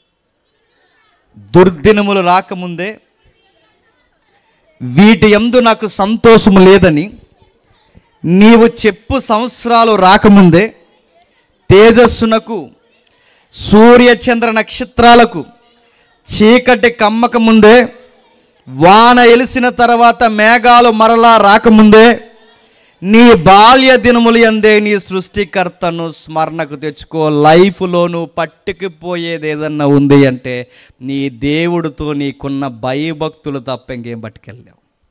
బంగారం నీతో రాదు, వజ్రాలు నీతో రావు, ఏది నీతో రాదు. అక్కడ రాస్తున్నాడు చూడండి, నీ దుర్దినాలు నీకు వచ్చినప్పుడు వీటి యందు నాకు సంతోషం. వీటి యందు ఆ దినాలలో మనకు సంతోషం ఉండదు. రా తాతయ్య, సరదాగా అక్కడ ఎవరో కూర్చున్నారట, ఏదో కామెడీ చేస్తున్నారట, రా అక్కడ కూర్చుందని అడగండి. తాతయ్య అంటాడు, రావాలని ఉంది కానీ నేను రాలేను రా అంటాడు. ఆ డేస్ అంతా జాయ్ఫుల్గా అనిపించవు. రా తాతయ్య తిందాం రా అంటే తినాలని ఉందిరా, తినలేనురా. ఆ రోజులు ఎలా ఉంటాయి చెప్పనా? అన్నం తిని బతికే రోజులు పోతాయి, మందులు తింటే కానీ బతకని రోజులు వస్తాయి. అవే దుర్దినాలు. లేత వయసు ఉంటుందని ఎగిరెగిరి పడకు, ఎక్కువ రోజులు ఉండదు. నడి వయసు ఉంటుందని ఎగిరెగిరి పడకు, ఎక్కువ రోజులు ఉండదు. జీవితం అంటే ఇదే అనుకోకు, ఎక్కువ రోజులు ఉండదు. ఇది త్వరగా గతించిపోతుంది. మరి ఏముంటుంది సార్ జీవితం అంటే? బైబిల్ చెప్తున్నాడు, తేజస్సునకును సూర్యచంద్ర నక్షత్రాలకును చీకటి కమ్మకు ముందే, వాన వెలిసిన తర్వాత మేఘాలు మరలా రాకముందే సృష్టికర్త అయిన ఒక ఆయన ఉన్నాడని జ్ఞాపకం పెట్టుకో. మేఘాలేంటి? కావ్య వ్యక్తీకరణ చెప్తున్నాడు. అంటే బగబగా మండుతున్న సూర్యుడికి, చక్కగా వికసిస్తున్న చంద్రుడికి, కనబడుతున్న మెలమెల్లాడుతున్న నక్షత్రాలకి నల్లటి మేఘాలు అలా వచ్చి కమ్మేసాయి అనుకోండి, ఏమవుద్దండి? అంత చీకటి అయిపోతుంది. జీవితం కూడా ఇప్పుడు వెలుగుగా కనబడుతుంది, ఒకరోజు వృద్ధాప్యం వచ్చేసరికి నల్ల మేఘాలు సూర్యుని కమ్మేసినట్టు మన జీవితాన్ని చెప్పండి ఆ రోజులు కమ్మేస్తాయంట. ఆ నల్లటి మేఘాలు సూర్యచంద్రుని కప్పేస్తే ఎలా అయితే డార్క్ ఏరియా అయిపోద్దో, నీ లైఫ్లో కూడా పెద్ద దూరం ఎక్కువ కనబడదు, ఆ వయసు అయిపోద్ది. నీ కళ్ళు బాగున్న రోజులు బైబిల్ చదవయ్యి అంటే చదవు. నీ వయసు ఉన్నప్పుడు బైబిల్ చూడవు. నీకు రీల్స్తోనే సరిపోద్ది, టిక్ టాక్లు, నీ ఫేస్బుక్లు. ఒకరోజు కళ్ళు కనబడవు, ఆ రోజు బైబిల్ చదవాలనిపిస్తుంది. నీ నల్లటి గుడ్డికి చీకటి కమ్మేస్తుంది, అయిపోయింది. వాన వెలుచున్నప్పుడు అంటే వాన పడుతున్నప్పుడు ఎలా ఉంటుందండి? వాన పడుతున్నప్పుడు ఎలా ఉంటుంది? అందరికీ విచిత్రమైన కోరికలు ఉంటాయి. వాన పడుతున్నప్పుడు దేవుడు గుర్తురాడు, బజ్జీలు ఉంటే బాగుండరా అన్నాడు. వాన పడుతున్నప్పుడు సమోసాలు ఉంటే బాగుండరా, వాన పడుతున్నప్పుడు పకోడీ ఉంటే బాగుండరా అన్నారట. నేను అడుగుతున్నాను, దేవుడు గుర్తురాడు అంటే గుర్తురా. యవనస్తులైతే, నేను చదువుకున్న టైంలో యవనస్తులైతే వాళ్ళు ఏమని వారు చెప్తున్నా, వాన పడుతుంది అనుకోండి, ఏమంటారు? దేవుడు ఎంత మంచి వాన కురిపిస్తున్నాడు అనరు. పాట ఉందో, దిక్కుమాల పాట. ఆ పాటని ఎక్కడికి పోయావు ఇన్ని రోజులు అని అడిగిందంట. దాక్కున్నావా అన్నది. నీ ముఖం చూడలేక దాక్కుంది. ఎక్కడికి పోయి ఇన్ని రోజులు అడుగుతున్నాను, రావాలిగా అని అడిగిందంట. ఋతుపవనాలారా ఎక్కడికి వెళ్ళారు అని అడిగింది. నేను అడుగుతున్నాను, ఎన్ని పిచ్చి మాటలండి, పిచ్చి పాటలు. మీరు చూడండి, వానతో మాట్లాడుతుందంటే ఎక్కడికి వెళ్ళావని, వాన వస్తే సమోసాలు కావాలంటే ఏడు. నేను మాట చెప్తున్నా, పడుతున్నప్పుడు బాగానే ఉంటుంది, చల్లగా గాలి తగులుతుంటుంది, చక్కగా వర్షం పడుతున్నప్పుడు ఇంట్లో అలాగా కుర్చీలో ఆ కాళ్ళు ముడుచుకుని అలా కూర్చుంటే హాయ్ జాయ్ఫుల్గా ఉంటుంది. కానీ మళ్ళీ చెప్తున్నాను, వర్షం అయిపోయాక ఎలా ఉంటుంది చెప్పండి? బయటికి రావాలంటే చిరాగ్గా ఉంటుంది, చిత్తగా ఉండేది. మన నల్లరేగడ, మన ఏరియా అంతా ఈ నల్లరేగడలో వర్షం కురిస్తే నడవాలనే అనిపించదు మనకి. వర్షం పడుతున్నప్పుడు హాయిగా ఉంటుంది, వర్షం వెళ్ళిపోయిన తర్వాత నేలంతా చిరాగ్గా ఉంటుంది. ఇది నీకు అర్థమైతే లైఫ్ వర్షం పడుతున్నప్పుడు ఎంత హాయిగా అనిపిస్తుందో, ఒకరోజు వర్షం ఆగిపోద్ది, చిత్తడిగా ఉంటుంది. టాయిలెట్ వస్తుంది, లెగలేవు, మంచం మీద అయిపోతుంది. మోసం వస్తుంది, వెళ్ళాలనుకుంటావు, ఆ కండరాలు బిగుతు కూడా వదిలేస్తుంది. అన్నం తిందాం అనుకుంటావు, నీ చేయి కూడా తినే లోపు చాలా కిందే పడిపోతుంది. చిత్తడిగా ఉంటుంది జీవితం. పడుకున్న బెత్తు వాసన వస్తుందని మనకు తెలుసు, కానీ లేచి మార్చుకుని కనీసం గుంజడానికి కూడా ఓపిక మనకు ఉండదు. గుర్తుపెట్టుకో, చిత్తడిగా ఉంటుంది జీవితం. సొలొమోను అంటున్నాడు, ఆ రోజులు బాగోయ్యా, ఆ జీవితం బాగోదని అన్నీ చూసి చెప్పేస్తున్నాను. ఆ రోజుల్లోకి వెళ్ళకండి. ఆ రోజుల్లోకి రాకముందే, బాల్యంలో ఉన్నప్పుడే కాస్త దేవుడు, సభలు, పరిచర్య, సేవ, సేవకులు, సంఘము, చర్చు ఇలాంటి మీటింగ్ జరుగుతున్నప్పుడు పోయి కాస్తంత అక్కడ కాలం గడపడం, మంచి మాటలు నేర్చుకోవడం, విని మరలా వాటిని మనం నెమరు వేసుకోవడం, జీవితాన్ని బాగు చేసుకోవడం, ఇలాంటివి ఏమన్నా నేర్చుకుంటే అయ్యా, ఈ టైం అయిపోయిందో మళ్ళీ టైము రాదు. ఈ టైం ఒక్కసారి అయిపోయింది, మళ్ళీ రాదు. మనకు డబ్బులు ఉన్నాయా, దేవుని కొరకు ఏదో ఒకటి చేయి. కాస్త ఓపుకుందా, దేవుని కొరకు ఏదో ఒకటి చెప్పు. కాస్త నీ కళ్ళు పనిచేస్తున్నాయా, ఈ బైబిల్ చదువు. ఈ చెవులు వినికిడి బాగానే ఉందా, ఎక్కడ వినబడితే ఏ సేవకుడు చెబితే ఆ మాటలు విను. వినబడుతున్న మాటలు వినడానికి పరిగెట్టు, చూస్తున్న సభలకు పరిగెట్టు. కాస్త దేవుని కొరకు ఏదో ఒకటి నేర్చుకు. ఎందుకంటే మానవ కోటికున్న విధి ఒక్కటే, నిన్ను పుట్టించిన సృష్టికర్త గూర్చి నువ్వు నేర్చుకో. అందుకే నిన్ను పుట్టించాడు. కింది కట్టినట్టు చూడండి, ముగించేస్తున్నాను 13వ వచనంలో. ఇదంతా వినిన తర్వాత తేలిన ఫలితార్థం ఇదే, దేవుని యందు భయభక్తులు కలిగి ఆయన కట్టడలను అనుసరించి నడుచుచుండవలను. మానవ కోటికి ఇదే, మనిషికుండే ఒకే ఒక్క విధి బంగారం పోగేసుకోవడం కాదు. మనిషికుండే ఒకే ఒక్క విధి సంపాదన తెచ్చుకోవడం కాదు. మనిషికుండే ఒకే ఒక్క ధర్మము, విధి. కాస్త బతికినంత కాలం దేవుడనే ఒక విధిని పెట్టుకుని బతికావా లేదన్నది మిగిలిపోతుంది. పుట్టాను ప్రవ్వా, బాల్యం అంతా నచ్చినట్టు తిని పెరిగాను ప్రవ్వా. పుట్టాను ప్రవ్వా, లేత వయసు నచ్చినట్టు తిరిగి నచ్చినట్టు గంతులేస్తూ తిరిగాను ప్రవ్వా. పుట్టాను ప్రవ్వా, నడి వయసులో సంపాదనను పరిగెట్టాను ప్రవ్వా. ఈ సంపాదన దాచి ఉరుకులు పరుగుల మధ్య పిల్లలకి, భార్యకి కాస్త దాస్తూ ఇలా బతుకుతున్నప్పుడు ప్రవ్వా, అమ్మయ్య అనుకునే సమయానికి రోగాలు వచ్చే ప్రవ్వా, సమస్యలు వచ్చే ప్రవ్వా. ఇలాంటి టైంలో హాస్పిటల్కి తీసుకెళ్ళారు. ఏంటి ఇబ్బంది అనుకున్నాం ప్రభా, మళ్ళీ ఇంటికి వచ్చాం ప్రభా, మళ్ళీ ఏంటని వెళ్ళాం ప్రభు. ఈ లోపల ఏంటి ఎడమ పక్కన నొప్పి వస్తుంది అనుకున్నాం ప్రభు. కళ్ళు మూసుకొని నువ్వు కనబడిపోయావు ప్రభు అంట. అయిపోద్ది లైఫ్. అలా అయిపోద్దండి లైఫ్, అంతే. చూస్తుండగా అయిపోద్ది బాల్యం. మీరు ఇంటికి వెళ్ళిన తర్వాత ఎవరైనా చుట్టాలు పట్టాలు వస్తే ఆల్బమ్లు వాళ్ళకి ఇవ్వకండి, ఫోటో ఆల్బమ్స్ వాళ్ళకి ఇచ్చేస్తారు. వచ్చిన వెంటనే వాళ్ళ ముఖమే పడేస్తారు. వాళ్ళకి పడేయకండి, మీరు చూసుకోండి. ఈసారి ఆ ఫోటో చూసుకోండి, మీ ముఖం పట్టుకెళ్ళి అద్దంలో చూసుకోండి, ఫోటో దగ్గర పెట్టుకోండి. అప్పుడు ఉన్నప్పుడు ఇప్పుడు ఉండో చూసుకో. అరే అది 2 years బ్యాక్ తిరిగిన ఫోటో 2 yearsకి ఎంత మార్పు వచ్చిందంటే ఎస్, త్వరగా గతించిపోతుంది. చూస్తుండగా అయిపోద్ది. నీ మెచ్యూర్ ఫంక్షన్ ఫోటోలు చూసుకో, నీ మ్యారేజ్ ఫొటోస్ చూసుకో, నీ ఎంగేజ్మెంట్ ఫొటోస్ చూసుకో, ఇవన్నీ చూసుకో. నీ స్కూల్ ఫొటోస్ ఏమన్నట్టు చూడు ఒకసారి, అవి కంపేర్ చేస్తూ ఒకసారి అద్దంలో చూసుకో. ఇంత త్వరగా ఈ ఫోటోకి ఎంత ఏదో వచ్చిందంటే త్వరగా గతించిపోతాయి. సొలొమోను గారు ఏం చెబుతున్నాడు? ఇదిగో మీరు జాగ్రత్త, భయము భక్తి కలిగి ఆయన కట్టలను అనుసరించి నడుచుకోండి. రేపు పొద్దున్న పట్టుకుపోయేది ఇక్కడి నుంచి ఏదన్నా ఉంది అంటే భయము భక్తి. ముగించేస్తున్నాను. గూఢమైన ప్రతి అంశమును గూర్చి దేవుడు విమర్శ చేయనప్పుడు ఆయన ప్రతి క్రియను అది మంచిదే కానీ చెడ్డదే కానీ ఆయన తీర్పులోకి తెస్తావు. ఏం చేస్తావు? యవనంలో ఏం చేస్తావు? చదువు సంజయ్ లేకుండా తిరిగావా? యవనంలో ఏం చేస్తావు? పరుగులెడుతూ తిరిగావా? బాల్యమంతా తెలిసి తెలియకుండా గడిపావా? యవనమంతా నీ ఇష్టానుసారంగా వ్యసనాలతో గడిపావా? నడు వయసు వచ్చేసరికి సంపాదనను పరిగెట్టావా? వృద్ధాప్యానికి వచ్చేసరికి కనీసం నేను ఏంటో తెలియకుండా జీవితాన్ని ముగించావా? నువ్వు చేసిన మంచి చెడు జీవితంలో ఎక్కడెక్కడ ఏం చేసావు ప్రతి క్రియను లిస్ట్ అవుట్ చేసి ఆర్గ్యుమెంట్ మరీ చేసి ఆ రోజు జడ్జిమెంట్ ఇవ్వడానికి రా. నీ లైఫ్ని దేనికి పెట్టుబడి పెట్టో నాకు చెప్పని అడుగుతాడట. ఆకాశానికి భూమికి సంధి చేసి నీకు ఒక జీవితాన్ని ఇస్తే నీకు మీటింగ్కి వెళ్ళడానికి ఒళ్ళు బద్ధకమా? ఆకాశానికి భూమికి మధ్య నీకు జీవితాన్ని ఏర్పరిస్తే నీకు చర్చిలో 1 గంట కూర్చోడానికి బద్ధకమా? నీకు దేవుడు నీకు చక్కటి నేస్త్రాలు ఇస్తే 66 పుస్తకాలు చదవడానికి నీకు ఒళ్ళు బద్ధకమా? నీకు ఇన్ని చేస్తే ఏం చేసావమ్మా, ఏం చేసావా అని అడిగితే మనం ఏం సమాధానం చెప్తాను చెప్పండి? అడ్డంగా దొరికేస్తాం, గుర్తుపెట్టుకోండి. ఇంత చెప్పారు. సొలొమోను ఏం సాధించాడంటే ఆయన అన్నాడు, నేను ఏం సాధించలేదు, అంతా వేస్ట్ అయిపోయింది అన్నాడు. నా వలే వ్యసనాలు వెనకాల తిరగకండి, వేస్ట్ అయిపోద్ది. నా వలే స్త్రీల వెనకాల తిరగకండి, జీవితంలో దెబ్బతినేస్తారు. నేను అన్నీ చూశాను, నాలాగా టైం వేస్ట్ చేయకండి. సొలొమోను అన్నీ చూసి టైం వేస్ట్ అని చెప్పాడు. సొలొమోను అన్నీ చూసి వ్యర్థమని చెప్పాడు.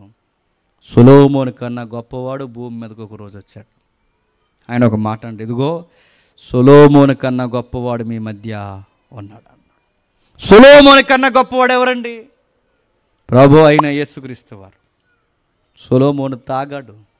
ప్రభు అయిన యేసుక్రీస్తు వారు ప్రాణం పోతుంటే ఆ చేదు చిరకనిస్తే చావనైనా చచ్చిపోతాను కానీ ఈ మద్యం తాగనని ప్రాణాలు వదిలేశాడు. విలువల కొరకు బ్రతికిన వాడు క్రొత్త నిబంధన ప్రభు అయిన యేసుక్రీస్తు వారు. మాదిరికరమైన జీవితాన్ని చూపించినాడు ప్రభు అయిన యేసుక్రీస్తు వారు. మనకు సొలొమోను మాదిరి కాదు. సొలొమోను 1000 మందిని చేసుకున్నాడు, నేను 4 చేసుకున్నాడు, చంపెత్తడాడు, పనులు చేశాడు. గుర్తుపెట్టుకోండి. నీకు సొలొమోను టైమింగ్ కాదు ఇది, ప్రభు అయిన యేసుక్రీస్తు వారి కాలం మీద. గుర్తుపెట్టుకోండి. నీకు సొలొమోను మాదిరి కాదు. సొలొమోను ప్రేమించాడు, సొలొమోను ఎలా ఉన్నాడు, సొలొమోను తాగాడంటే అందుకే అలా చేశాడు కనుకే జీవితం చివరికి కకలావికలం అయ్యింది. సొలొమోనులా చెయ్యొద్దనే రాయించాడు, చేస్తామని కాదు. ప్రభు అయిన యేసుక్రీస్తు వారిని మాదిరి ఫాలో అవుతామని రాశాడు మనకి. స్త్రీలతో రకరకాల సంబంధాలు పెట్టుకున్నాడు సొలొమోను. క్రొత్త నిబంధనలో పుట్టిన ప్రభు అయిన యేసుక్రీస్తు వారు ప్రతి స్త్రీని తల్లిలా భావించాడు. సంస్కారహీనంగా ఉన్న సంసారాన్ని మరిచిన సమరయ స్త్రీని సంసారం చేశాడు. జీవితం అర్థం నేర్పించాడు. కోపతాపాలే హీరోయిజం అనుకునే పేతుర్ని సాత్వికుడిగా మార్చి జీవిత సత్యం అంటే ఏంటి నేర్పించాడు. జలేత్ అనబడిన తీవ్రవాది సీమోనుని చక్కటి ఉపదేశకుడిగా అపోస్తులుగా నిలబెట్టాడు. మత ఉద్మానంతో రగిలిపోతున్న నతానియేల్ని మంచి ఉపదేశకుడిగా మార్చేశాడు. చేపలు అమ్ముకున్న ఒక మనిషి పేతుర్ని మంచి ప్రసంగికుని చేశాడు. మారుస్తాడు జీవితాన్ని దగ్గరికి వస్తాయి. సొలొమోనుకి జ్ఞానం ఉందేమో, సొలొమోనుకి లౌకికమైన లాజిక్లు తెలిసేమో, కానీ ప్రభు అయిన యేసుక్రీస్తు వారికి అద్భుతాలు చేయగలిగే శక్తి ఉంది. నేను ముగించేస్తున్నాను. సొలొమోను కన్నా ఎలా గొప్పవాడంటే ఒక ఉదాహరణ చెప్తాను. సొలొమోను దగ్గరికి ఒకరోజు తీర్పు తీసుకొచ్చారట. ఆ తీర్పు ఏంటో తెలుసా? సొలొమోను గారి దగ్గర తీసుకొచ్చిన తీర్పు, ఒక తల్లి నిద్రపోయి కొడుకుని చంపేసింది. మరి అదేం తల్లిలో నిద్రపోయి చంపేయడం ఏంటో, కాలు వేసేసిందో చెయ్యి వేసేసిందో, మరి ఎలాగా ఆ పిల్లోడు పీక నొక్కేసిందో తెలియదు, కానీ మొత్తం మీద చచ్చిపోయాడు బిడ్డ. నిద్రతో చెప్పేసింది, నిద్రమోహం.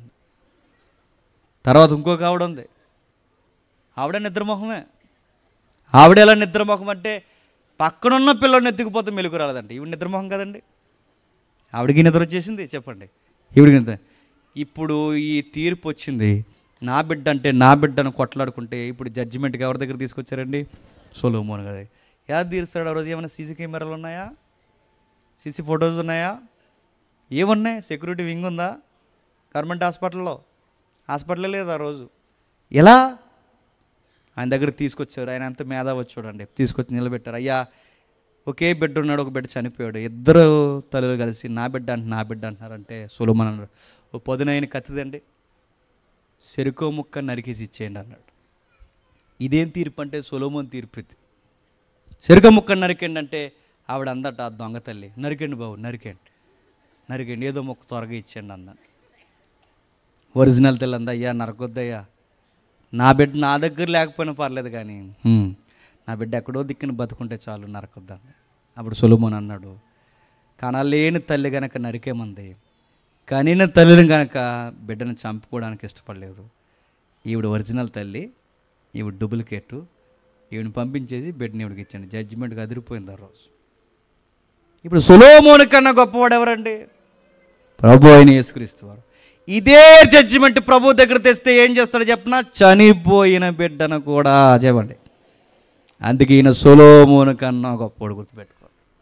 ఆ సొలొమోను ముక్కలు నరకమంటాడేమో, కాదు, ఈ సొలొమోను ఇదిగో ఈ చనిపోయిన బిడ్డను కూడా బతికిస్తాడు. ఇదిగో ఈయన మృతులకు దేవుడు, సజీవులకు దేవుడు, ఈ కనబడిన ప్రతి దానికి దేవుడు. ఈయన సజీవుడు, ఎప్పటికీ నీతికి న్యాయానికి మార్గదర్శకుడు, గుర్తుపెట్టుకో. ఈయన ఫాలో అవ్వండి. జీవితం అంటే ఏంటో నేర్పిస్తాడు. చర్చికి పోండి, ఆదివారం సరదా ప్రోగ్రాలు వస్తున్నాయని టీవీల ముందు ఉండకండి, చర్చికి వెళ్ళిపోండి, ఆయన కూర్చుని నేర్చుకోండి. సొలొమోను జ్ఞాన వాక్కులు నేర్చుకోవడానికి వచ్చారేమో, కానీ చర్చికి పోయి ఈ క్రొత్త నిబంధన ప్రభు కొరకు నేర్చుకోండి. సండే స్కూల్ పిల్లలైతే సండే స్కూల్కి పంపించండి. నడి వయసులో ఉన్న మీరు మీ యవన బిడ్డలు కలిసి సంఘానికి ఆదివారం చక్కగా వచ్చి కూర్చొని నేర్చుకోండి. ఏమి నేర్చుకోవాలి? మీరే గుడికి పోయినా, ఏ మసీదుకి పోయినా, ఎక్కడికి పోయినా నేర్పించే ఉంటాయో లేదో నాకు తెలియదు, కానీ ఒక క్రిస్టియానిటీలో ఉంటుంది. ప్రతి వారం ఆదివారం నేర్పిస్తారు. ఏమి నేర్పిస్తారు? ఈ దేవుడి గురించి నేర్పిస్తారు. ఏమి నేర్పిస్తారు? భయం అంటే ఏంటో నేర్పిస్తారు, భక్తి అంటే ఏంటో నేర్పిస్తారు, ఆజ్ఞ అంటే ఏంటో నేర్పిస్తారు, ఆయన చిత్తం అంటే ఏంటో నేర్పిస్తారు. నేర్చుకుంటే నా బతుకంటే ఏంటో నాకు అర్థం అవుద్ది. రేపు చస్తే నేను కూడా పట్టుకెళ్ళిపోయేది ఒకే ఒక్కటి, ఆయన ఎందలు కలిగిన భయభక్తులే పట్టుకెళ్ళిపోతాను. దేవా, నాకు సంసారం ఉన్నా నా సంసారాన్ని నేను జాగ్రత్తగా మెయింటైన్ చేశాను, ఈ సువార్తలో కూడా నేను పాలుపంపులు పొందాను ప్రభువా అని ఒక ధైర్యం ఉంటుంది మనకి.